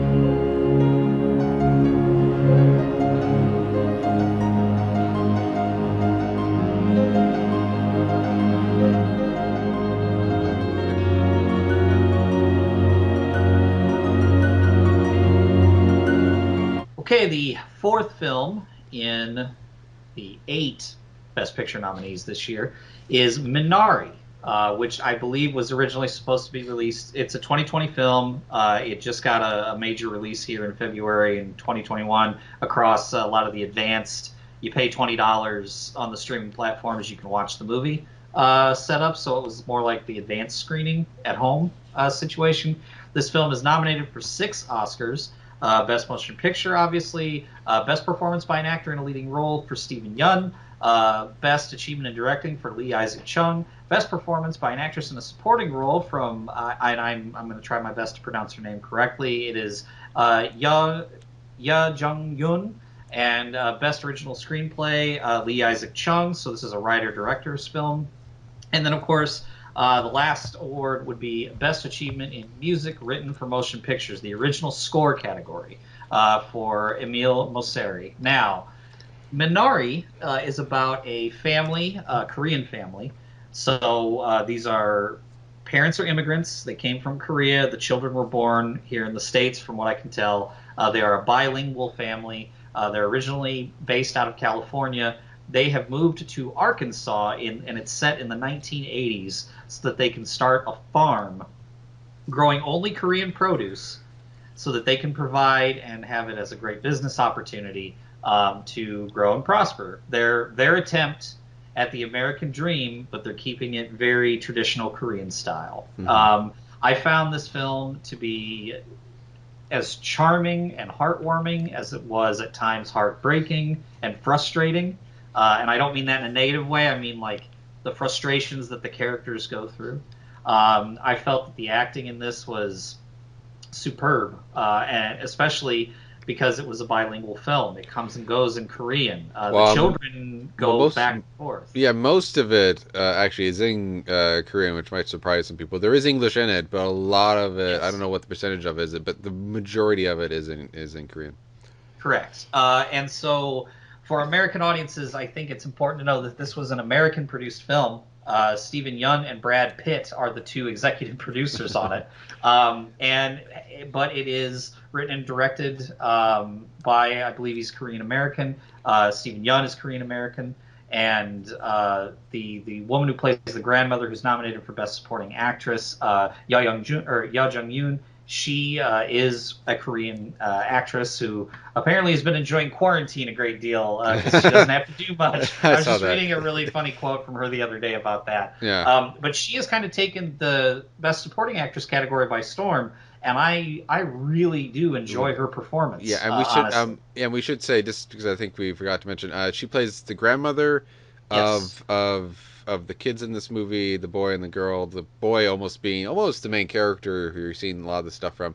Correct. She plays the grandmother who's come to stay with the family because just to help make the wife more comfortable. 'Cause she's not terribly thrilled about a lot of the choices her husband is making, and help Correct. support her and help have somebody watch the kids while they're at work and stuff. They've invited her grandmother over, and she's very an untraditional grandmother. And for a lot of the film, the kid David says it's not a real grandmother because she doesn't cook. She doesn't. She swears. She likes to play cards, and is this an unconventional grandmother for not for just for David, but probably for a lot of people. But anyway, go ahead. So yeah, the other thing is that this film chronicles the trials and tribulations of moving from a city where they came from in California to a very rural setting in Arkansas, where half my family is from Arkansas originally. So I found myself image wise relating to a lot of what I was seeing. Now I'm not saying it was 100% shot in Arkansas. I'm just saying the look of it. Yeah. There is beauty in that state, and I felt that this film did capture that quite well. The other thing is, and it wasn't recognized by the Academy, I want to point out, I think Will Patton as Paul, who is a very eccentric religious character in this film, who becomes a friend and a farmhand to Stephen Yeun's character. Stephen Yeun's character Jacob is an excellent performance. I just want to put that on the record. I felt that Will Patton, who is a downright good character actor and has been working for many years, just he won me over in this one, Yeah. and they gave him a lot to play with and a lot to do, Yeah. and he's bizarre, Yeah. in a lot of ways. He's jarring, It's but yeah. It's nice to see a positive depiction of a, well, for lack of a better word, a hillbilly type religious hillbilly type character. I mean, yeah, sometimes I thought they were gonna go for some dangerous things with him and stuff. With I don't know, but I but mean, never did. but they never Yeah, do. He's an odd person who I think everybody in the family except for maybe the kids finds an odd person, but he remains a good person throughout the thing, which I think is good. I think a bad thing from it would have been wrong from the movie. correct. But yeah, it is certainly a choice that he makes with the part. Some people I know will probably not like it, but I think for me, yeah, it works. It stood out and it was interesting, and I think it did what a great supporting role is supposed to do. It reinforced a lot of the other character traits presented by mainly the patriarch Jacob in Stephen Young's performance. Yeah, So I think that the right choice in casting Will Patton there is yeah, where I'm going with that. yeah, This film to me is a family film. This is the type of film you would see at Roger Ebert's film festival if Roger were still picking them. You might still see it at Roger Ebert's film well, festival in the next year or so. Because it speaks to a lot of things. There's the rural element to it. There's the close knit family and the struggles that they're going through because they're trying to be close knit, whereas some of the fabric is tearing yeah. throughout the entire It's a film. trouble marriage. Let's just say that It is. it's a rocky marriage throughout the movie. So Yes, and the you're always concerned for the young boy's health. I don't want to leave that out because they hit that right off when you you get settled into the house. He has a heart murmur, and so can't be too active.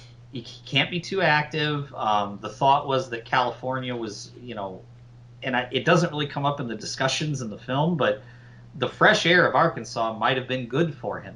So like taking him there could lead to a better life, other than the smog-filled, Yeah. atmosphere that he was living in when he was out in California. In the end, you have some really excellent acting going on between the nuclear family, the young girl, Noelle Cho, who plays Anne. There's a couple scenes in there where I was like, oh wow, she's an excellent young daughter who like is fed up with this or whatever. Like her performance was just very natural, Yeah. and I'm No. sure I'm sure it's because it relied on the natural elements of the children, to just kind of facilitate good scene work. Yeah. And No. it does, and it works. It clicks almost every time in this film. No. Yeah. She doesn't get as much to do as David does. But yeah, I mean, it was an excellent choice in casting these two young kids. And Alan Kim is a very he's obviously very cute and stuff like that, but he does. I mean, again, I think I've mentioned on the podcast before, I have a small child, so there is certain stuff in here that would remind me of her, and maybe I'm partially endeared to his performance because it reminds me of my daughter sometimes. Oh hell, man! I don't have kids, and he won me over big. Oh He's yeah. just adorable, and Yeah, but he could have gone into a direction of being just a cutesy Hollywood kid and stuff, which obviously you don't want him to be, because then it's just his character is that he's cute, which isn't really what you want and stuff. But you see this character instead. You see this character who is, I mean, in terms of writing, in terms of how Alan Kim portrays him, as this character who obviously is partially a kid, so he's just kind of reacting to a lot of stuff and is having fun and trying to, doesn't have a filter a lot of the time with his grandmother and stuff like that. He plays pranks on her and stuff. Doesn't want to eat all of his food, even if it's healthy for him, and doesn't, want to be in the same, sleep in the same room as his grandmother who snores and all this stuff.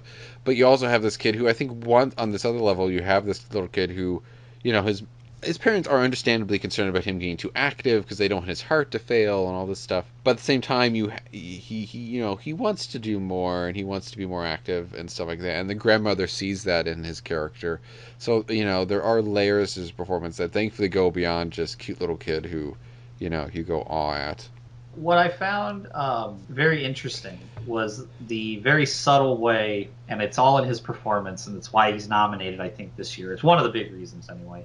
Stephen Yeun's character as the father, the patriarch, the person who has to make these decisions and trying to uphold certain values that have been instilled in him since he was a child in Korea. He has set out to succeed or fail, but he will finish what he's going to do when it comes to cultivating this farm, making these Korean produce available, and then finding a vendor to sell them to and everything, that he starts to prioritize that over his family, Mm-hmm. in hopes that, and there are moments where you see it in his eyes, in hopes that the ends will justify the means. Now, obviously, that is much to the chagrin of his wife. They both. He also has to work at a hatchery with her so that they have enough income to put the lights on. At some points, they don't even have running water because they take a big hit and there's a bit of a drought and he can't get water from the well that he dug to the crops. But the hardships that they go through and everything, it either strengthens resolve or it chips away a little bit more, and there's a little bit more of the chipping than there is strengthening of the resolve, so Yeah. that he gets to a point where he's a very good in the beginning, and even when they're getting started, talking to his son and having a relationship with his son and teaching his son things and saying, use your brain, do this is who we are Korean, trying to put the culture that he came from into his child. And then at a certain point it transitions very slowly into where all he's doing is focusing on the farm, Yeah. much to his own personal physical detriment. He can barely lift his arms. He can barely function. And then, of course, he has to fight with his wife and Yeah. all these other things because his decisions are make or break for everyone. There's not a moment his character doesn't know it. And yet, at the same time, he continues to try to, in his own way, persevere through what he sees as his top obstacles. Mm. And then, of course, there's all these other things like bringing grandma in and trying to make sure that the kids are taken care of and everything. He somewhat makes himself an absentee yet still present father. And I Yeah. found that interesting because it changed the dynamic of the family in huge ways. And he just became less likable. which is hard because at first you see him as this, wow, he's this young man who's going to do the best he can for his family, and then in the end you're like, man, you should have stopped and looked around once in a while. Like you're Yeah. missing stuff. Well, yeah, you're kind And of you're on, I think, his side at the beginning of the film, and kind of maybe wishing that his wife Anne would support him more. By the end of the film, you're kind of you're on more her side of it. You can kind of see her side of it more than his and stuff. yeah, and I mean at first you know, you might think she's the unreasonable one. Yeah, And then the movie shifts and you see her being more and more reasonable yeah, because you agree with her a great deal more. yeah. And at the same time, Grandma, who's the wild card, not only as a person, but in something that she does in the movie for the family in the long run, she's a force in her own mind, right? And she's one of the funniest parts of the whole movie. There's Yeah. certain scenes where I jokingly told somebody who had seen the film that when Grandma's watching pro wrestling, that's me watching pro wrestling every time since I was a kid. You know, just as a joke, but at the same time, like elements of that provide really interesting energy in a movie like this where you might have just seen something really heavy go down and she just completely turns your mood around and makes you keep believing in the family and believing in what they're all about. And I think and some of it's with just nebulous things. It's not like she does it to inject energy. All right. It's just things she does. Her presence does so much for you. And again, the family has to deal with obstacle after obstacle after obstacle, and everything that we just said leads to my personal final big point about Minari and why it was one of my favorite films. Minari was able to show a slice of the Arkansas I personally know through the eyes of a family that went in completely blind and experienced their own trials, their own tribulations, and found a way to overcome certain things and then face harsh realities. And I found that human, I found that interesting, and the setting made it more of a sweet journey for me personally. For me, this was a big winner. In the end, I see this being one of the more beautiful films I saw. And beautiful is, you know, has many shapes and sizes to it when it comes to film. Like this film has a lot of hurt in it as you watch it, but it's worth it in the end.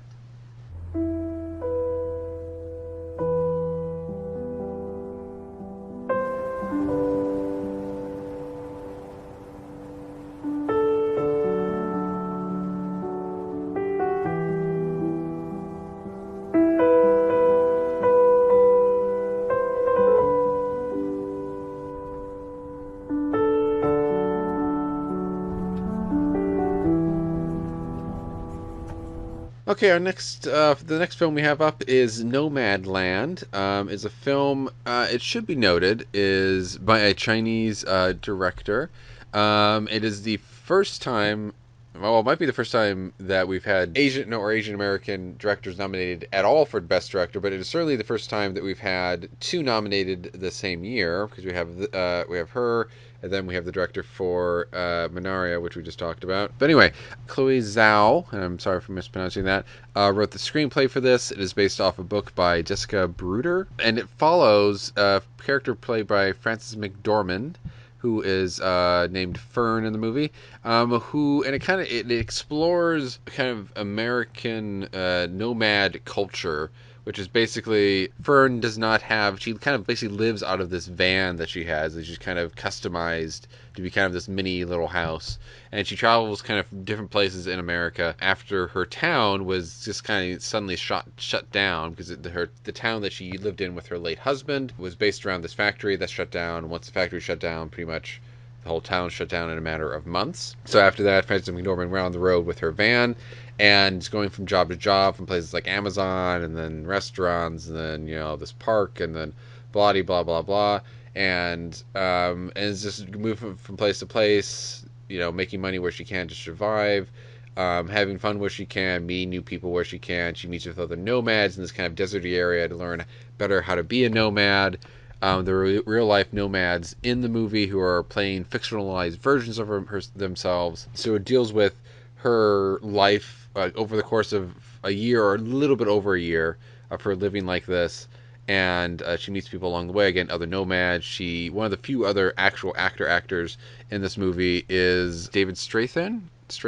He is also another nomad who is has a bit of an eye on Fern's character, though it's not always terribly clear how Fern feels about him, who she kind of meets in various places along the year that we see of her being a nomad. This film, like a lot of people have said, it's a slow movie, but for me, I think one that is very rewarding. I wouldn't necessarily say it's the best film of the ones that we're talking about. There's another film I would say that, or review at the end, that I think is better than it. But I think it's one that I most want to watch again. It's the one that I would most likely buy. And I don't know, there's so many films in this that are, if the father makes you upset for obvious reasons, Judas and the Black Messiah, and some other films, and the last film we're going to talk about will piss you off probably. Promising Young Woman will make you angry and upset. Sound of Metal will mess with your emotions and stuff. And Nomadland, yes, it is very emotional. It's a very personal story about a woman who is kind of in her own way mourning the loss of her husband and the life she had in this town with him and with the people there. But at the same time, I found it for me anyway, it was the most calming and the most relaxing and the most zen, I guess, film of the bunch. And I don't know, it'd be something I would maybe watch to kind of get away from it all and just to calm down if I've had a rough day. So it was interesting in that regard. But what did you think about it? I think this is a very actor-driven film, and the director, who also was the writer and the editor, and from what I can tell, she shot a fair bit of it herself as well, really clicked with her lead in Frances McDormand. Chloe Zhao and Frances McDormand, I think, were of one mind when they made this film, and I feel that when I watch it. The story of Fern and the personal tragedy that she deals with every day of losing not only her husband but her home and everything she knew, and it traumatizing her to the point in a way where she didn't want to be anywhere near it anymore, and so she lives on the road now. To me, is very interesting. I think that if you don't know anything about this lifestyle, this film portrays it in such a way where the idea in a lot of people's heads, and she has this interaction with someone in the film where, she has to tell someone she's not homeless, she's just houseless. Yeah. Because she lives on the road. Money is hard to come by because these people typically work seasonal jobs, and by seasonal jobs, I mean they take like an outdoor job in the summer, then they go work at some kind of factory in the winter, and then they're able to transport themselves to all these different locations, and then they might hear about an opportunity, and then they pack up and go. Now, I did find it interesting though the use of non-actors with two outstanding actors in both Strathern and McDormand. They blended so well amongst these people. They knew how to interact with them, and I believe those interactions. I thought that the scenes where one of the characters who really stands out is Swanky, who has a broken arm and keeps trying to do things, and Fern is trying to help her. And at first, it's like a frustrating, interaction, and then suddenly they become friends. Yeah. And you see that, and it's like, well, I bet that's what it's like for a lot of these people. They don't know each other, so they meet at these campgrounds, and they talk, and they become sort of like a family who may not see each other ever again, but they always intend to. Yeah. And there's a wholesomeness to the movie Mhm. at its core that I really kind of fell in love with Yeah, when I was watching. there's a character who I'm forgetting his name now, but he's an actual nomad kind of guru guy, who again is playing a fictionalized version of himself, who has a talk with Frances McDormand at one point in the movie. He's talking about a personal loss he has experienced and how he expects to talk with that person again, see that person again at some point. He just doesn't know when, and basically talks about how that's how he feels about all the people, the nomads he sees. I mean, he has these yearly little get-togethers where he sees them, and he doesn't know when he's going to see them again. It might be next year, it might be in a few years, it might be in 10 years. He doesn't know, but he's fully confident and fully believes in his heart that he will see them again at some point. So there is a connection between all these people that does have a deeper meaning about death and loss and stuff that all just interconnects very well. It's interesting how a great deal of the characters that you meet in this film have all suffered a great loss, and now they feel lost. Except in their lostness, they found something that fulfills them, which is the life on the road.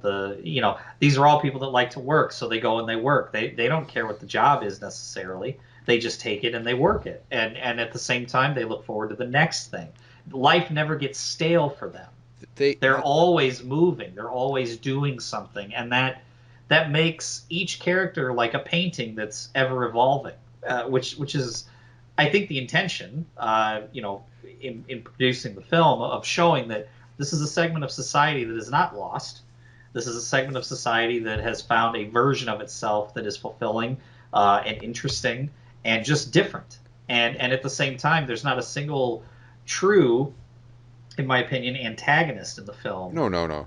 other than maybe Herself, really. herself, or maybe just nature in general. You know what I mean? Like, there's elements of her being out in the cold, or in bad storms, or parking in the wrong place, or all these little things are things that she deals with on a daily basis that we don't. And one of the scenes in the film that stood out for me, because Fern, you're with her while she's living her nomad life and in her comfort zone that she's created.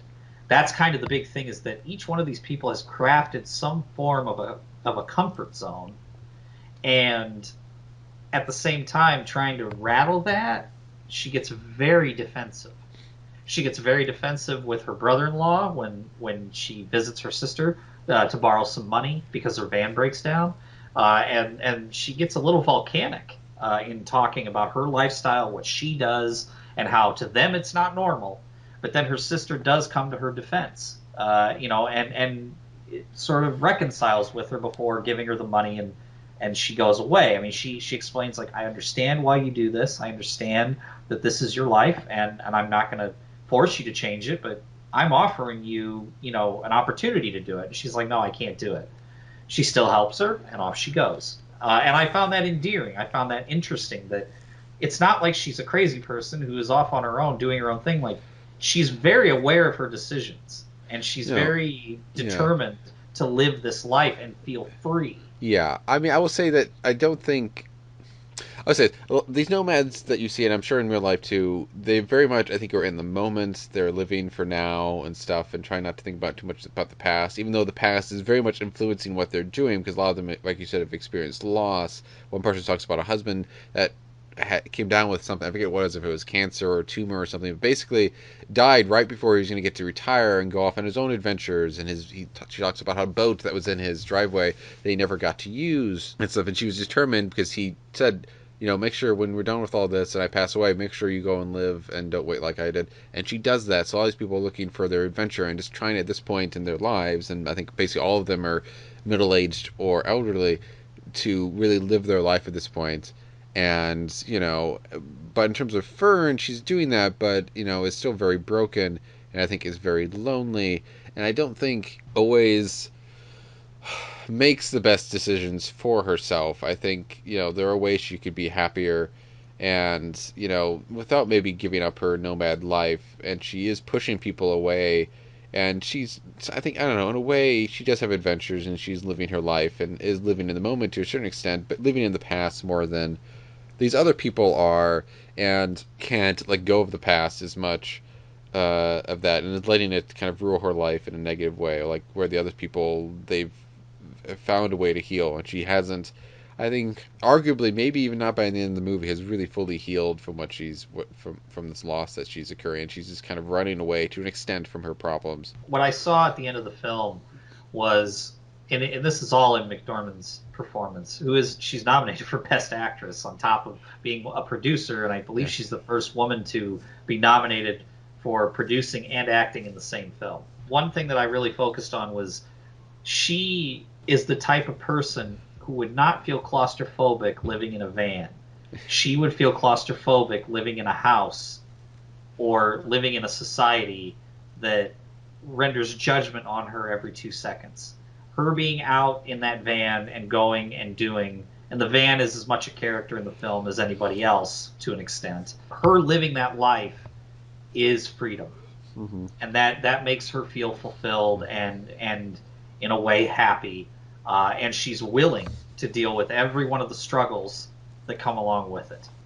And I found that to be incredibly endearing and respectable and interesting, and a part of me has a little bit of envy for it too, Yeah, for people who live that life, because they do get to see parts of the country and live in parts of the country which that which are, yeah, not prohibited to me, but but they get to do it. yeah, yeah, Like, and I will say the cinematography in the movie should not be overlooked because it does make a lot of these places just look gorgeous. There's two shots. this is a golden hour movie, man. Yeah, This is a big golden hour movie. it's there's two shots I want to point out. Both I think near the end of the movie.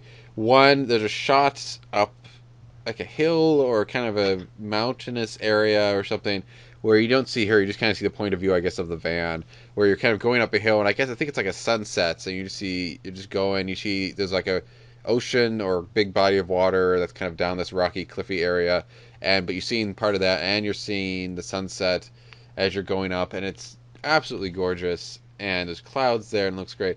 And then there's another shot where I don't know exactly where she is in America or what this kind of area of the country is, but she's in this kind of place where again it's kind of this cliffy area and stuff, and there's water. There's almost like a stormy. There's water pushing up against the terrain and stuff, and there's wind and all this stuff, and she's just kind of walking through it and enjoying it, and that to me makes me want to get the movie, like just own that movie because it's such a gorgeous little thing to do that not only shows off the beauty of the area that she's in and the beauty of the planet that we live on, but just the kind of beauty of the life that she can have of being kind of as much as you maybe can be of being free, and it really just emphasizes life, and it's just in this little tiny little scene. There's no dialogue, nothing really, plot critical, I guess you could say, happens in it, but it just emphasizes so much in so little, and I just absolutely adored it as a sequence. I think another reason why I have a draw to this film is there were a couple of sequences, and much like the scenes you just described, where this film flashed me mentally back to when I was 23 years old, living for 2 weeks in an RV in Alaska, filming everything I could film: wildlife, vegetation, landscape. I basically had a crash course in photography, like still photography, while I was shooting on a film project. And there's a majesty and a freedom that you're overtaken with when you're in those environments. And it knowing that there are people that live that every day and they just live. That's all they do. They just live. They go to work at their seasonal job, they hit the next location, they find out about something new, they might change their rotation of jobs up, but you know what? If they work hard, they'll get hired back the next season. It doesn't matter.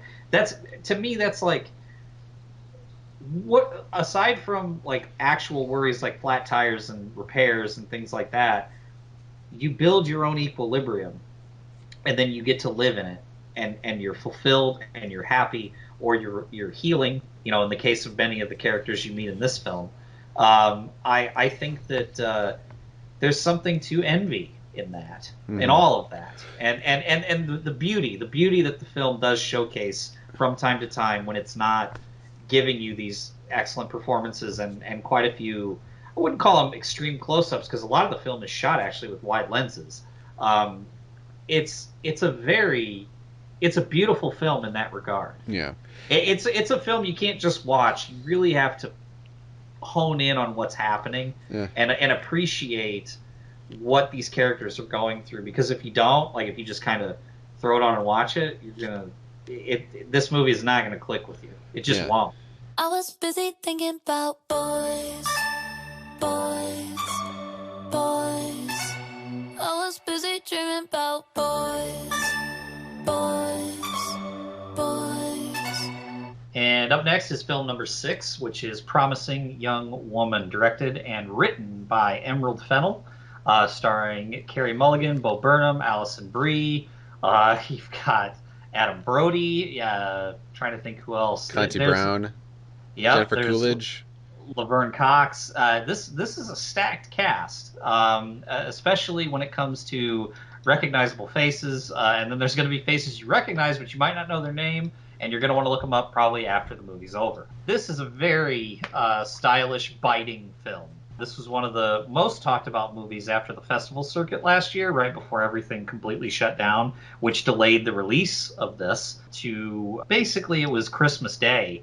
I think was the first chance anybody would have had to watch it. This is a film about a young woman who, at some point in her college education, was traumatized by a very tragic event, and she has been figuring out a way to either make it right or get her vengeance ever since. And it's reasonable to understand that she's probably in her mid 30s by now, but she has lived a rather misanthropic life with very few and a very few people that she interacts with on a daily basis, such as her parents, her employer. She's not exactly putting out the vibe that she's the sweetest person, but you can tell that she's incredibly smart. And while she's very driven toward this current cause, whatever derailed her had to have been a catastrophic personal event. I want to be very clear. We've been doing a good job of trying not to spoil things. What you think happened to her isn't necessarily what happened. Until you watch the film and you realize, like, so let things, when you watch this, let them come as they may, but realize that you have a person who clearly does some things that are, I guess you could call them questionable, although you're going to find yourself agreeing with her a lot of the time. You're going to see that she's not the villain of this story in really any way. And at the same time, this is a film that what it does do very well is it builds intrigue as to why she's doing all the things that she's doing. I will say that one of the hooks, and I think it was in all the trailers, that what she does is she goes out and fakes being drunk and gets picked up by guys and then essentially gives them an opportunity to be an actual good person, not a nice guy, not a good guy, a good person. And constantly men fail. Mm-hmm. They try to take advantage of her. They try to provide her more booze. They try to physically do things to her. And she stops them cold every time, and really teaches them an incredibly harsh lesson. And this is what she does. This is part of her vengeance. It's not just against specific people. It's against bad people, particularly predatory men. So this is a hot topic, obviously, especially for Hollywood or for the filmmaking world. On top of college campuses, any kind of bar scene in any city. I think that what this film set out to really confront and hit hard, I was all in for. One thing I will say is that this film had one issue for me, and that is, without spoiling too much, the transition from the second to the third act I felt was so abrupt, and I wanted a little bit more. That the end, like the third act all the way into the end, didn't work as well as I would have hoped for, given the first two acts of the film. Now, I don't know what your thoughts are on that, Tim, but go ahead. Yeah, I mean, I knew something like the transition to the second to the third act. I knew something like that was probably going to. I kind of guessed that it was going to happen in a way because I knew there was something that was going to happen that a lot of people were upset about. So I was kind of looking for it. So I saw it coming, or maybe it was just that telegraph from the get go. I don't know, but that was frustrating from multiple levels. I can kind of see why they did it. I have another reason I kind of dislike that I can't really get into because it would reveal what it is.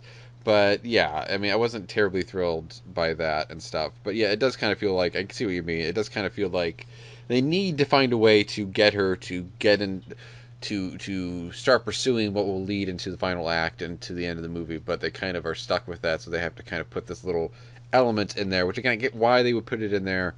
But I don't know, maybe isn't terribly appropriate. I will say I won't reveal what she does to these men who are not good people, but she does give these guys a chance to be good people, like you say. And one thing I did enjoy is that one, I won't say who it is, but there was one person in the movie who does actually, she does give the chance to do it, and they do actually show that they are sorry for the things that they have done, and that that they will probably never heal from that, and they don't try to excuse that, and they just are obviously very sorry about that, and she accepts that. She says that she forgives them, and I think that's a nice little thing. Not that you necessarily need to have that, but I don't know. It's a nice little element that I liked in the movie, that we at least have somebody who has learned the error of their ways, even if that doesn't totally excuse them for what they did, and it probably shouldn't, that we at least have somebody who has learned something. And it should be said, though, she's not just testing guys either.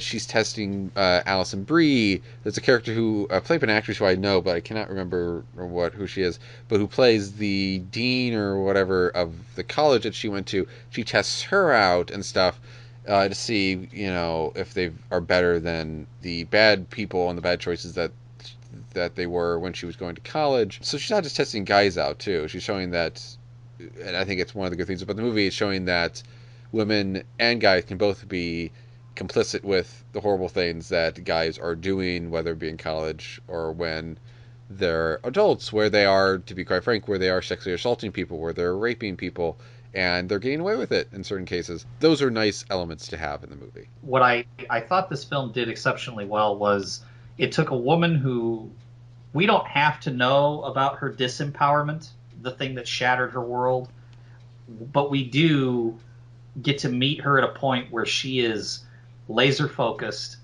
fully empowered, has overcome a very specific, set of circumstances, and is living life her own way. Now, her parents would love for her to move out of the house. Her parents would love for her to get married. Her parents would love for her to have a career. Have friends. But none of that matters to her. Now, I mean, she does have friends. Laverne Cox as the coffee shop owner is fantastic, and clearly, her present day best friend. But at the same time, Cassandra, or Cassie, played by Carey Mulligan, is a character I was rooting for throughout the whole thing. It didn't really ever go super deep into what happened to her until midway through the film, a little past midway, actually.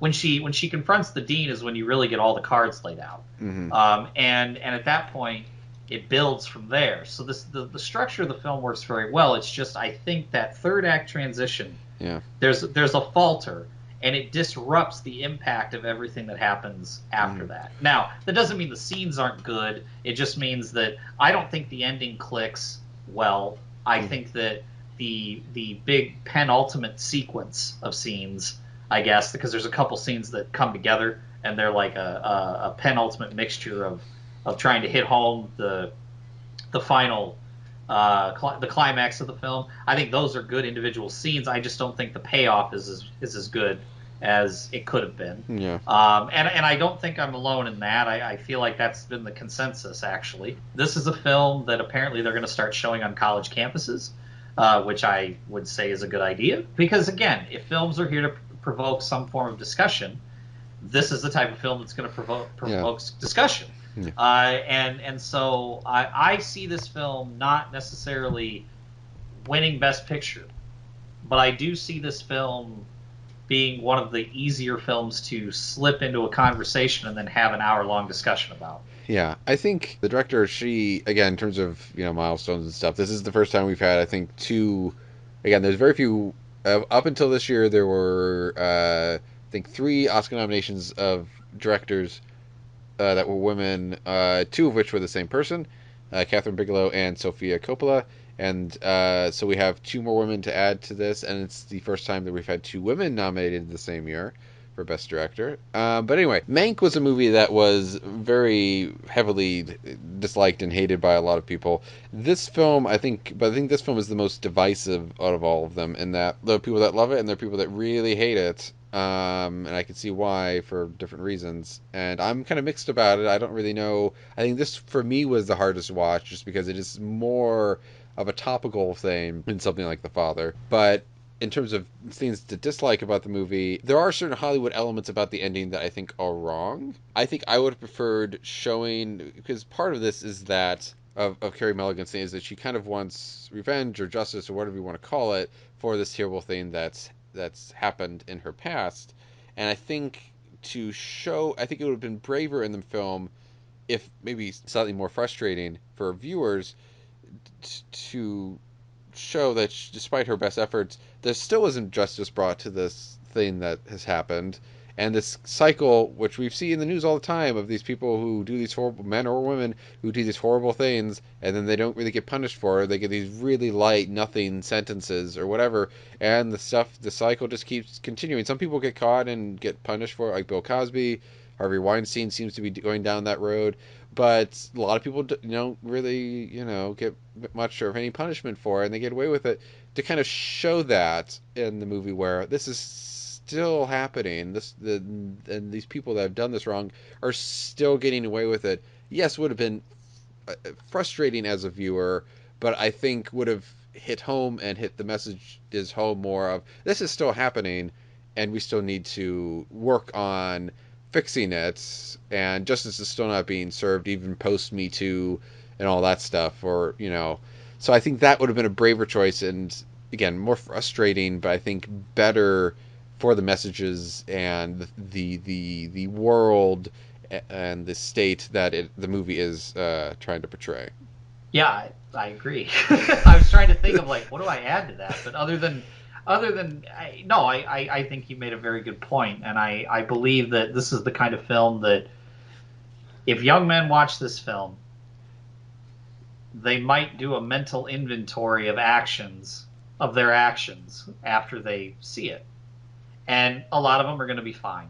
They're going to be like, you know what? No, I'm a good person. I'm going to keep trying to be a good person. But this is the type of film that if someone watches it, and again, I have to ride this on, if you're watching a movie and you're paying attention to it, you will connect with it in some way, shape, or form.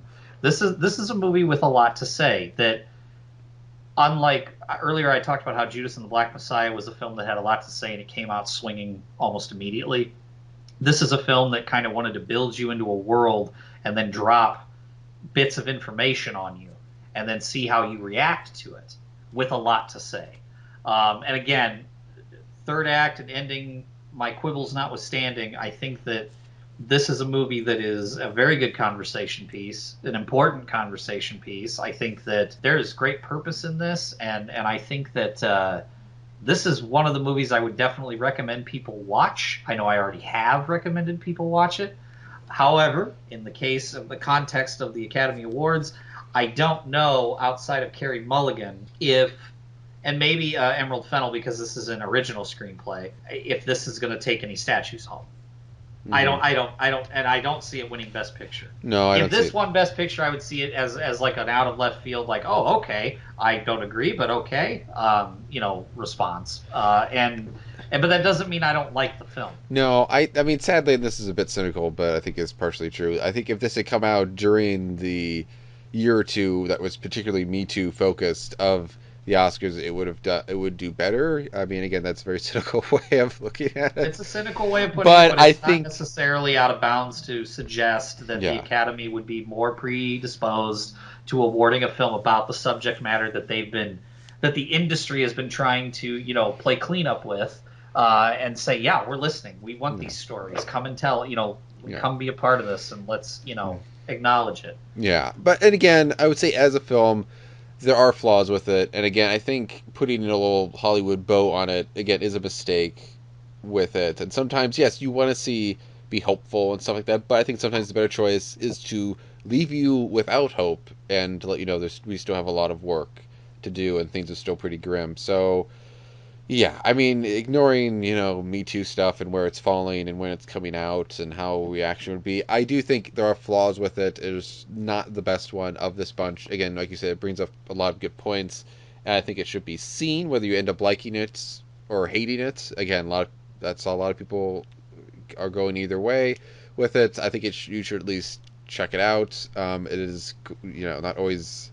It is often not the most comfortable film. It is frustrating. It is anger-inducing, but it's something that should be seen, and at the very least, maybe will inspire somebody else to make a film that maybe fixes some of the issues with it in its own story, but is still trying to get across the same message about these terrible things that happen in our society.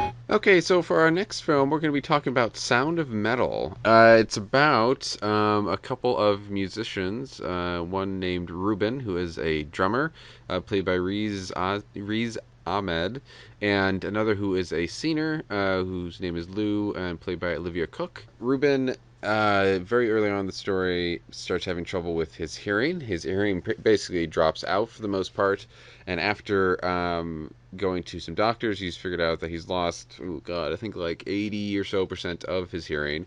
He tries to push on for a little bit, but it doesn't work, and his girlfriend Lou, who is the singer, finds out about what's going on and takes him somewhere to hope so that he doesn't hopefully fall back into his previous addictions and stuff, which he has had trouble with in the past, and she's afraid that he'll fall back into with this recent setback.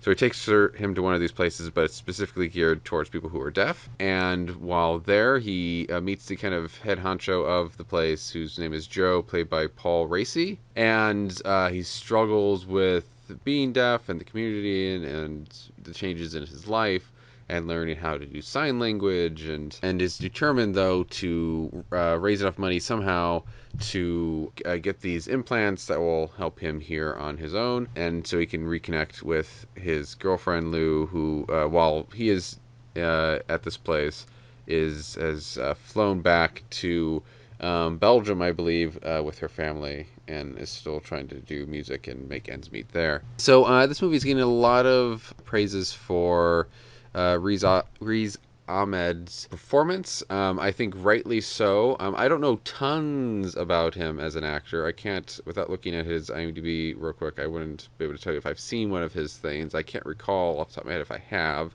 though I might have. But I think he is. I mean, it's hard to, watching his performance, it's hard to imagine that he is not this guy, and his character struggles with losing his hearing and losing the possibilities of his future, and the damages it might be doing to his relationship with his girlfriend, and the kind of anger and rage, which is sometimes under the surface and sometimes just comes pouring out, I think is all very believable. And it's while he does have moments that kind of where he lashes out, just externally, it is, I think, for the most part, a subtle, great performance. It's not terribly in your face. He's just subtly kind of great in what he is doing, and that, I think, is one of the big highlights of the movie. But what did you think of it? I agree with one of the things you said about Achman's performance is stellar. I mean, it's the thing that everyone has kind of taken away. This was one of those films that is an incredibly character-driven piece. Ahmed is primarily known for having a lot of character roles, supporting roles. He's been on television. He's done, Netflix shows, things like that. So he has worked. I mean, he's been working nonstop. It's just, I think this is probably his transitioning big break of a leading role and showing that he can carry a film, which I thought in this case he did exceptionally well. This is his first major film that is going to really put him on the map for a lot of audience members. And the big thing, too, for me that stood out is that this is a film that gets very creative with how it handles sound, because, much like with how The Father is taken from the perspective of Antony's character, this film is absolutely taken from the perspective of Ruben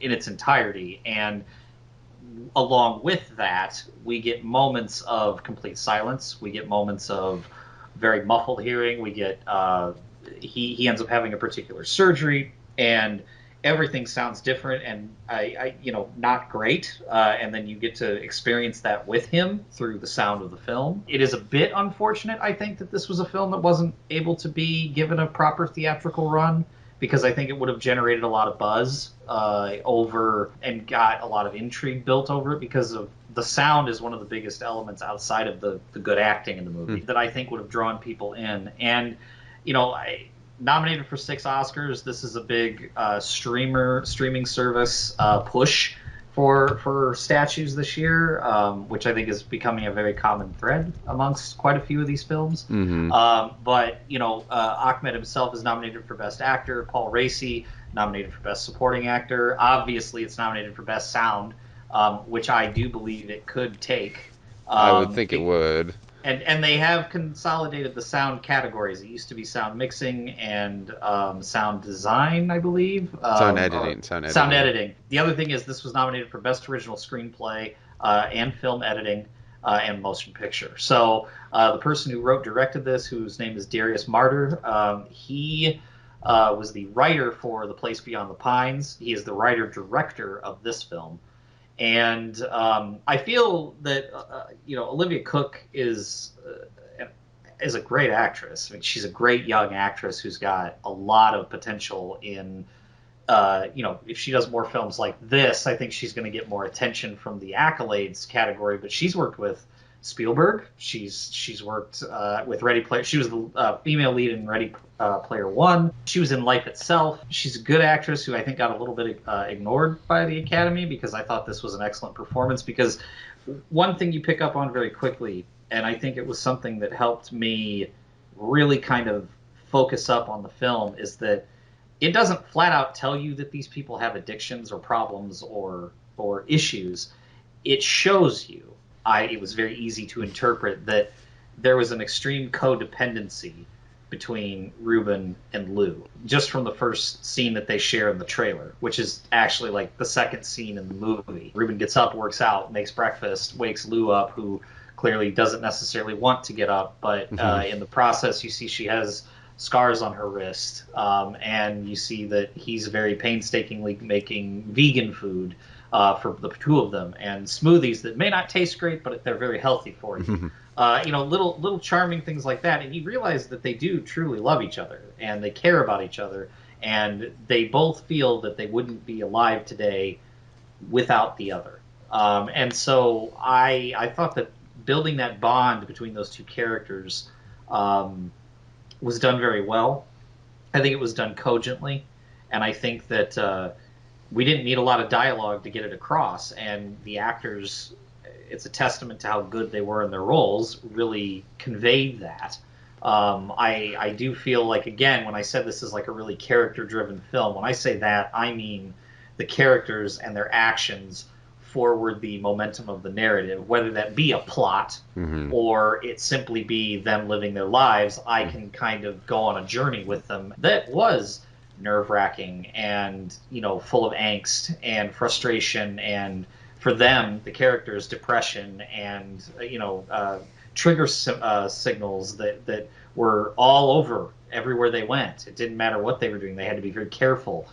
They looked out for each other. Then, when it gets really bad, hard decisions had to get made, and Lou seems to be convinced of making the right decision, but Ruben not so much, and so it makes his transition at the commune, or the commune's maybe the wrong word, but the community where he lives, which has deaf youth, deaf adults, teachers, etc. It made his transition rocky at first, and actually for most of his time there. I mean, it wasn't ever like it was perfect, but he, getting to a place where he felt confident in what he was doing, you realize that there are a lot of everything hangs by a thread with Ruben. And in a way it always has.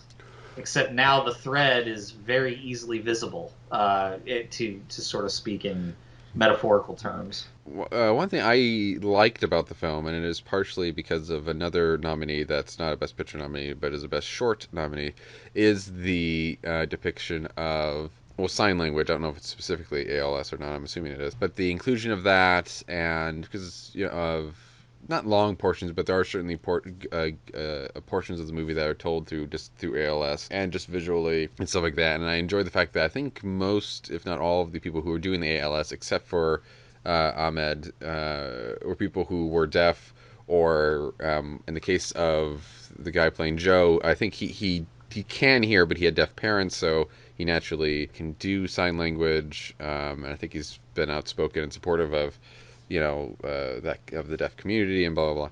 But anyway, I enjoyed the fact that they actually got people who could do sign language and were deaf themselves and stuff to portray these people. One of the things about this particular film is that I felt like it got its potentially worst issues out of the way early, and then it was all about this guy's journey just toward accepting and becoming a more functional deaf person because he's become deaf later in life. Yeah. So when I say functional, I mean he doesn't speak sign language. He doesn't read lips. He doesn't. He learns He can. some of that stuff though. And he learns some of that over time. And I was like, okay, very cool. And then the movie did take a bit of a turn that I was on kind of pins and needles because I thought that Ruben might go down a much different path than he actually does go down. And I don't want to spoil it, but let's just say that I thought it was a genuine, refreshing ending to the film because I thought it could have gone a lot different directions given all the precursors and things they told me about the character and what he's dealt with over I guess 5 years. He'd been sober for 5 years. Ahmed has definitely generated a lot of buzz for his performance. Paul Raci is kind of an out of left field for a lot of both audience members and I'm probably think Academy members because he was just so genuine in the film. And I think that's something that, in the end, what is a lot of, in the eyes of actors, what is it they're pursuing? They're pursuing truth. And I think the reason why Raci has generated so much buzz for his work is that he's really just being a guy who, like you said, he in real life is not deaf. However, he has family members or, he knows the deaf community. He's very tightly knit to it. So bringing a sense of genuine presence in a way in his performance, it was very, I'm sure, in a way, it was very natural for him to be around these other actors who speak sign language and read lips and all of these things, and so he brought a sense of legitimacy to it, and through his acting, which again is not the most over the top performance by any measure throughout the year. It's just, again, what is a true supporting role? The role of Joe in The Sound of Metal is one of those quintessential ones this year. So do I think he could win a statue? Maybe, because I think, again, with the Academy laying out a slate this year that is quite different from previous years, we might see different types of winners than we're used to seeing. So trying to predict this accordingly may not go as easily. Like you might get your ballot and be way off because this year is going to be genuinely different across the board, with a few exceptions. I mean, like there'll be certain categories that I think are quite obvious how they're going to play out. In the end, regardless of win or lose, Paul Raci gave one of my favorite supporting performances this last year as well. So this film has a lot going for it. I'm very curious to see how the Academy pays attention to it on Oscar night because I think it's obvious that sound for me is the big thing that this film should take home. But I would be curious to see if Ahmed ends up winning this because his performance is easily one of the best I saw. I mean, he was quite above and beyond in some sequences. No, I think it'll at least get best sound. And I will say, I mean, two more things. One, I think the sound design, it is, I would say, less necessary than the editing for The Father. I think you could get a lot of this across still well if the editing was more conventional, but I think it does, and again, like the performances in the movie itself, it more subtly helps what they're trying to do and the point of view and the understanding that they're trying to impart on the audience in terms of trying to get people to understand the various levels of hearing impairment and, again, with stuff with implants and how they help and don't help and all that stuff. And finally, I think that, I mean, sadly, along with The Father, I think this Sound of Metal has the least likely chance of winning Best Picture. It's because, again, partially because of hype and all that mumbo jumbo. I don't know. Again, like you say, hopefully it'll take home something. I heavily doubt it'll take home Best Picture, but hopefully sound and maybe some other stuff for performances and screenplay and stuff.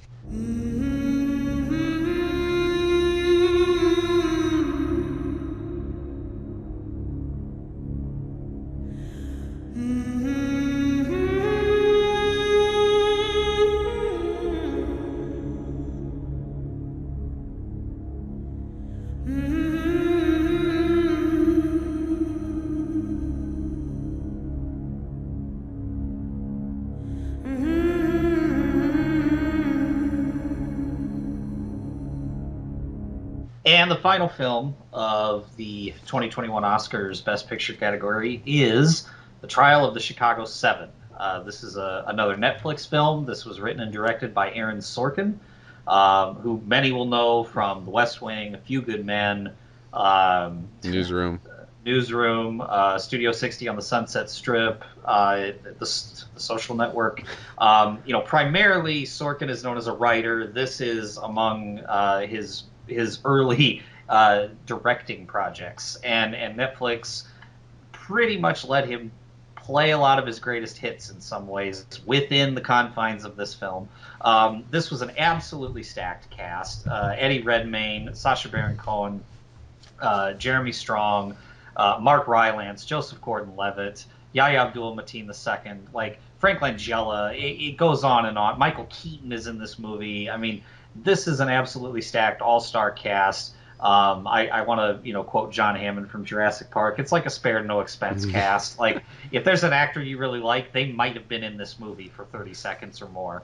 But what the trial of the Chicago Seven about is the story of 7 people that were on trial for starting riots during the 1968 Democratic National Convention in Chicago, Illinois. A lot of the names were very famous at the time. Now, Tim, you and I are probably too young to know who a lot of these people are, but of course we've read about them and heard about them in history classes and things like that. Abby Hoffman, who is played by Sacha Baron Cohen, is a big name that stood out to me right away, and also Bobby Seale, played by Yahya Abdul-Mateen II. Anyway, so the trial of the Chicago Seven, this is very much a big budget Netflix send-up as far as big budget only being produced for the streaming service goes. I'm not saying this was a $300 million blockbuster event, but they definitely, were swinging for the fences, and it's a term I've used quite a few times in this podcast.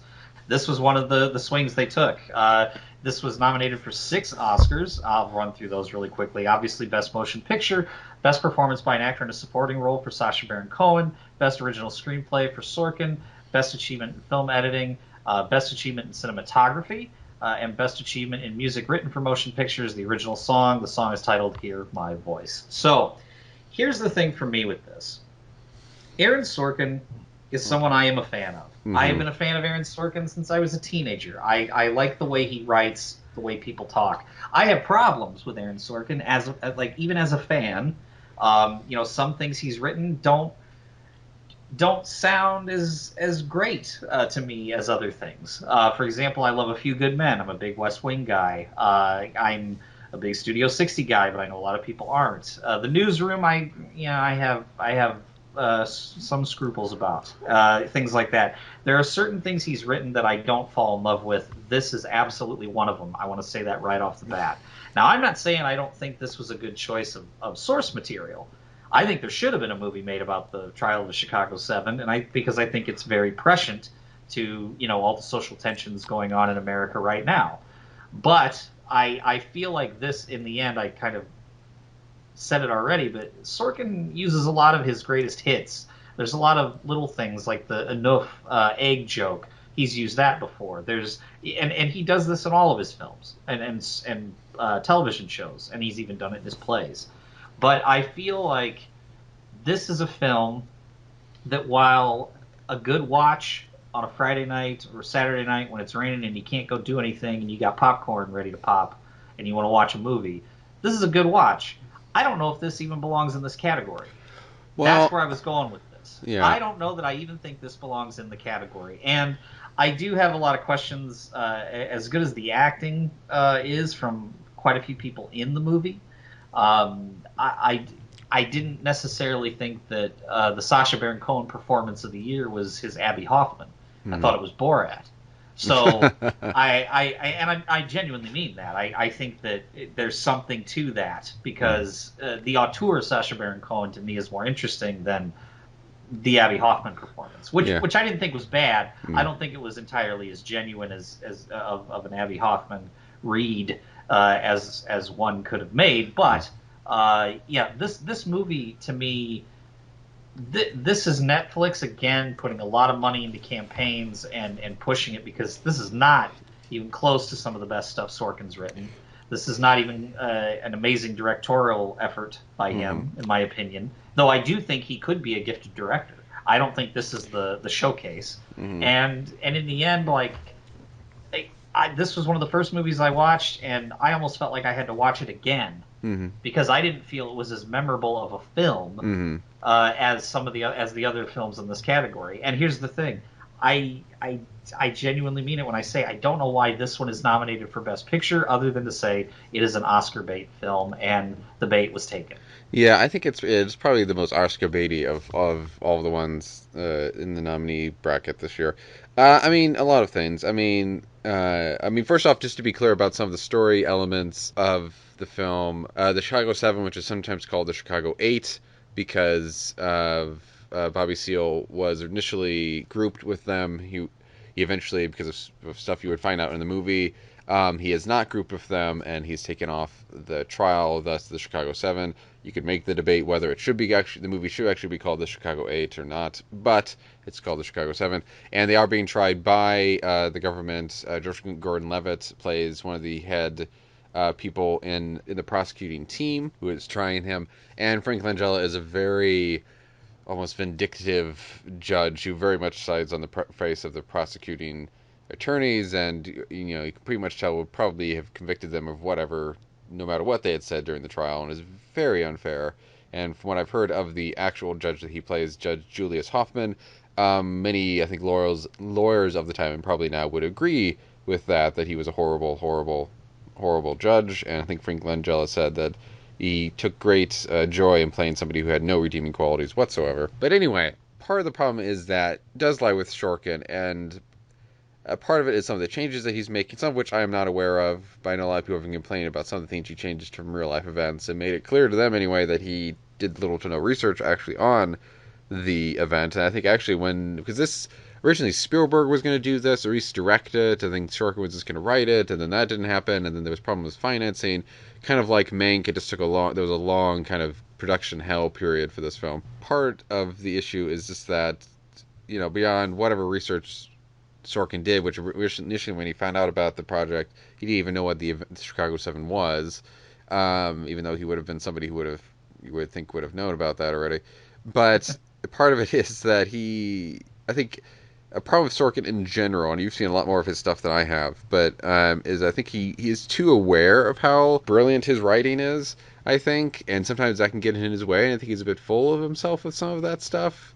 And There's very much a there's very much a greater appreciation for younger Aaron Sorkin's writing.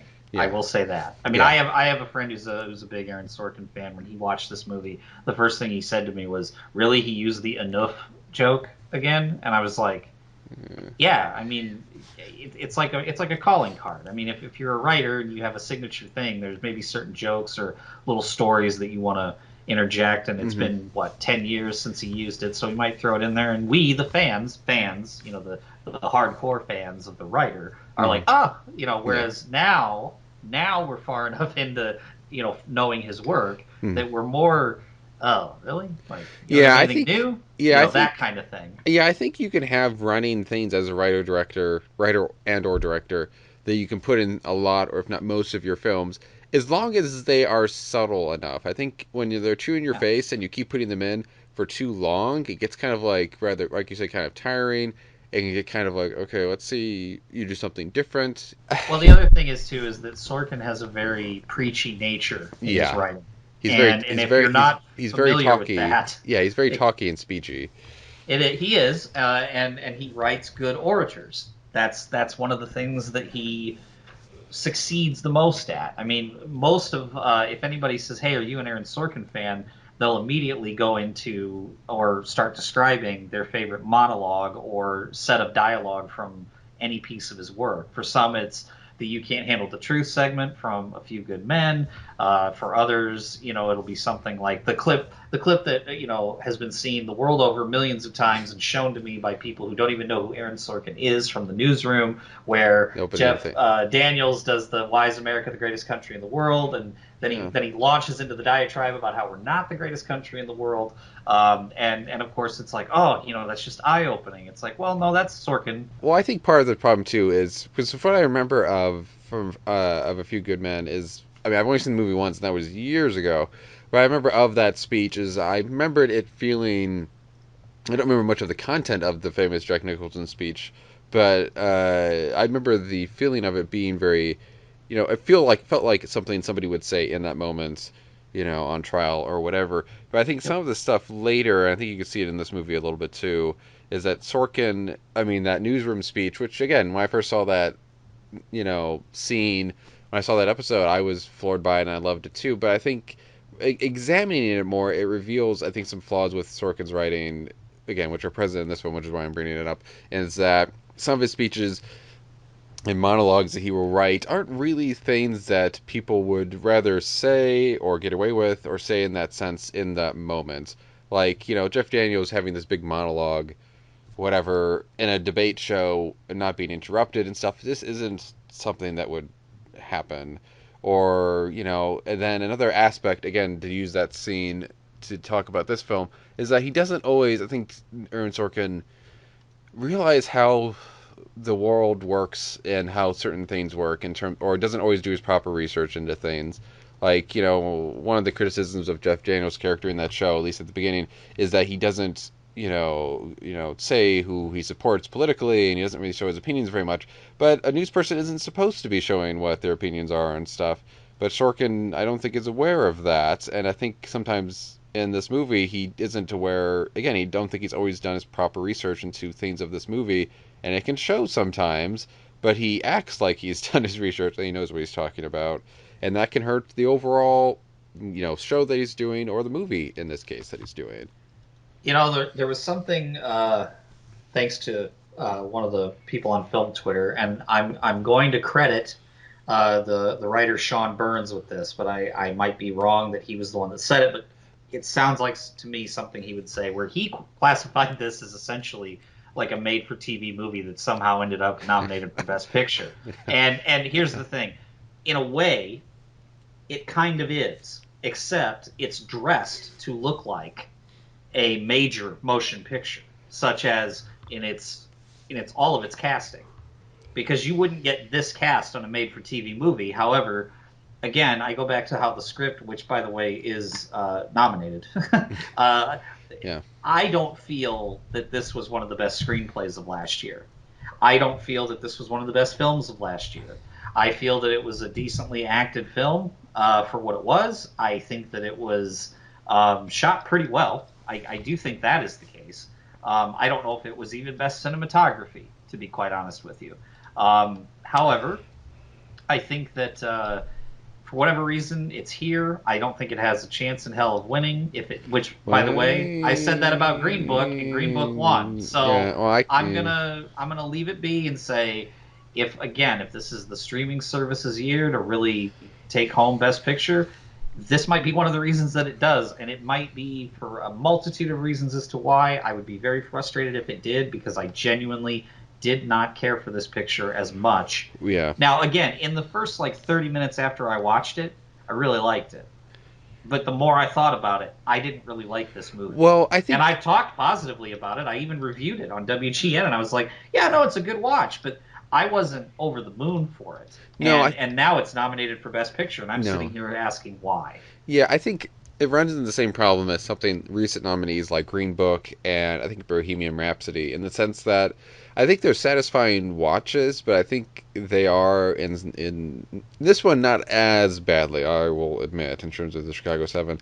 But I think all three of them suffer from, they're enjoyable, but for me anyway, I felt slightly bad enjoying them, because they are enjoyable in kind of manipulative ways, where they're kind of giving you a lot of audience-pleasing things that are, besides just being cliches, and there's a lot of cliches in the Chicago 7. Again, they're there to be satisfying, but they're not really good. It's not very good, really very, very good writing, or in some cases, very realistic writing. It's just there to please the audience and to get awards and stuff, which I find, again, they're enjoyable, but they're kind of guilty, I guess you could say guilty pleasures or whatever. And the Chicago 7, I think, it really does fall into that, where, yeah, it's pleasing, but it doesn't stand up to much scrutiny, and a lot of it's there just to please the audience and not much more. I want to talk about a couple specific things about the movie. One, watching the movie, it doesn't feel like the screenplay cares very much about most of the people that are involved with the Chicago 7, because, I mean, there's 7 guys, 8 if you count Bobby Seale, and Bobby Seale gets a nice bit of stuff. He's presented well enough, Yeah. and he gets nice enough screen time. Yeah, But Yahya Abdul-Mateen is fantastic. but out of I the couldn't say enough good things. but out of the other seven, we have Eddie Redmayne and Sacha Baron Cohen who get the most kind of screen time, and they're fine. And then you get, in terms of, you know, how much they're focusing on their characters and blah blah blah. And then you have Jeremy Strong who's playing Jerry Rubens, again a decent amount of screen time. So you have, out of the official seven, you have three people who are fine. But then out of the remaining four, you have John Carroll Lynch. You have, I think it's Danny Flaherty, Noah Robbins, I think, and I think it's J.C. McKenzie, possibly. Anyway, you have the other four people, and the fact that it's hard for me to indicate which actor I'm talking about is part of the problem, because I could barely even say anything about the rest of the characters except for, I guess, J. Carroll Lynch, who gets a little bit to do. But really, those other four people get very little to nothing to do, to the point where two of the characters could pretty much be taken out of the movie entirely, and except for being historically inaccurate, would in fact absolutely nothing, because they do really nothing. They're just kind of there, and every now and then the movie remembers that they're there, but they don't get anything to do. You don't really get to know much about them or what they're doing or how they feel about things. And I think that's a problem. It's like, if you're going to call the movie Chicago 7 and then not care about half or over half of your title characters, I think that's a bit of a problem. I mean, you can make this movie, if you're getting carte blanche to do whatever you want from your funding people, then make the film longer and focus on everybody in this so we understand all of their motivations and all that and their stories and stuff, instead of just, well, hey, Eddie Redmayne, Sacha Baron Cohen, and Jeremy Strong are in the movie, that's enough. Let's just pretty much ignore most of the rest of the people. And that's, I think, for me, was very frustrating when I can barely remember the actors and characters of most of the title people. I mean, I don't really disagree with that, honestly. I mean, first of all, I love me some John Carroll Lynch. Just give me a movie with him, because he's fantastic. But didn't have, in my opinion, enough to do in this particular film. And he did have a fair amount, but it wasn't in a true lead, top of the poster, level that I would have preferred. And again, it's just one of those things where I would argue, reading about the actual trial of the Chicago Seven, Bobby Seale, the eighth member, and again, you dig into Fred Hampton, because Fred Hampton is in this movie as well. Read about the actual people, and you're going to find a much more interesting story than what is presented within the confines of this film. Mm-hmm. That was my greatest frustration, I think, with the trial of the Chicago Seven. It's flashy enough that if you're just in it to watch a quick movie, it's like the popcorn version of what you would expect there to be a movie made about this particular incident in history. Mm-hmm. And is it a prescient thing right now? Is it important to make this movie? Yeah, I mean, I think it is. Do I think this is the version of this story I would have preferred been made? Not entirely. No. And that's sad, because it involves a writer who I do very much enjoy when he's on. The problem is we got him when he wasn't. Okay, so we're about wrapped up for today. Before we fully wrap up, Blake and I did want to kind of just give some more general thoughts about, what we think is going to win and what we like and what we don't like and all that. So first off, we were just going to talk about, instead of giving it a ranking list like we have in the past, we're just going to say like what's our least.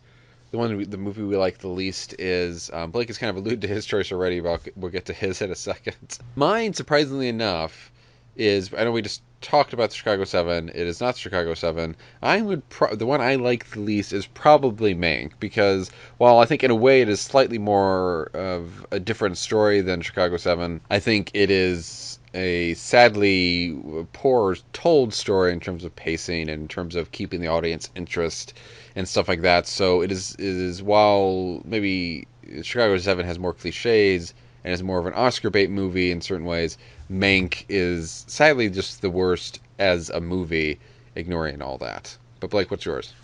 Obviously, I think mine is the Trial of the Chicago 7. I don't see it being, in my opinion, it is not the type of film that really should have even been in the category amongst these other nominees, including Mank. I would even go so far as to include Mank in that. And again, this was Oscar bait, dressed to the nines. It clearly worked, and that means that it could take home some statues that end up frustrating me. And again, it's sad because it's not like I hate the film. It's I don't like that it's in this category. It's And okay. I don't know that I've ever been on when you and I have done this over the years now. What is this, the fourth or fifth year we've done it? Might be the fifth I don't one. know that I've ever been this uppity about any of them. Like I feel like this is one where I'm being overly negative. But the point is that to me, this isn't Sorkin at his best. This isn't some of these actors at their best. This isn't. I think that a film about that moment in history at its best. I feel like this was a machine. The machine put this film on the pedestal that it's on, and it is of these films. It's just not even close to being my favorite, and it's easily at the bottom of the list. And in terms of the ones that we find the best ones or our favorites or whatever, I think it has to be The Father, just because of the sincere way it talks about its subject matter, doesn't hold anything back, and just the almost revolutionary way, or maybe revolutionary way, it employs to tell its story and to really put you in the mind of the people who are suffering from dementia, I think is just brilliant.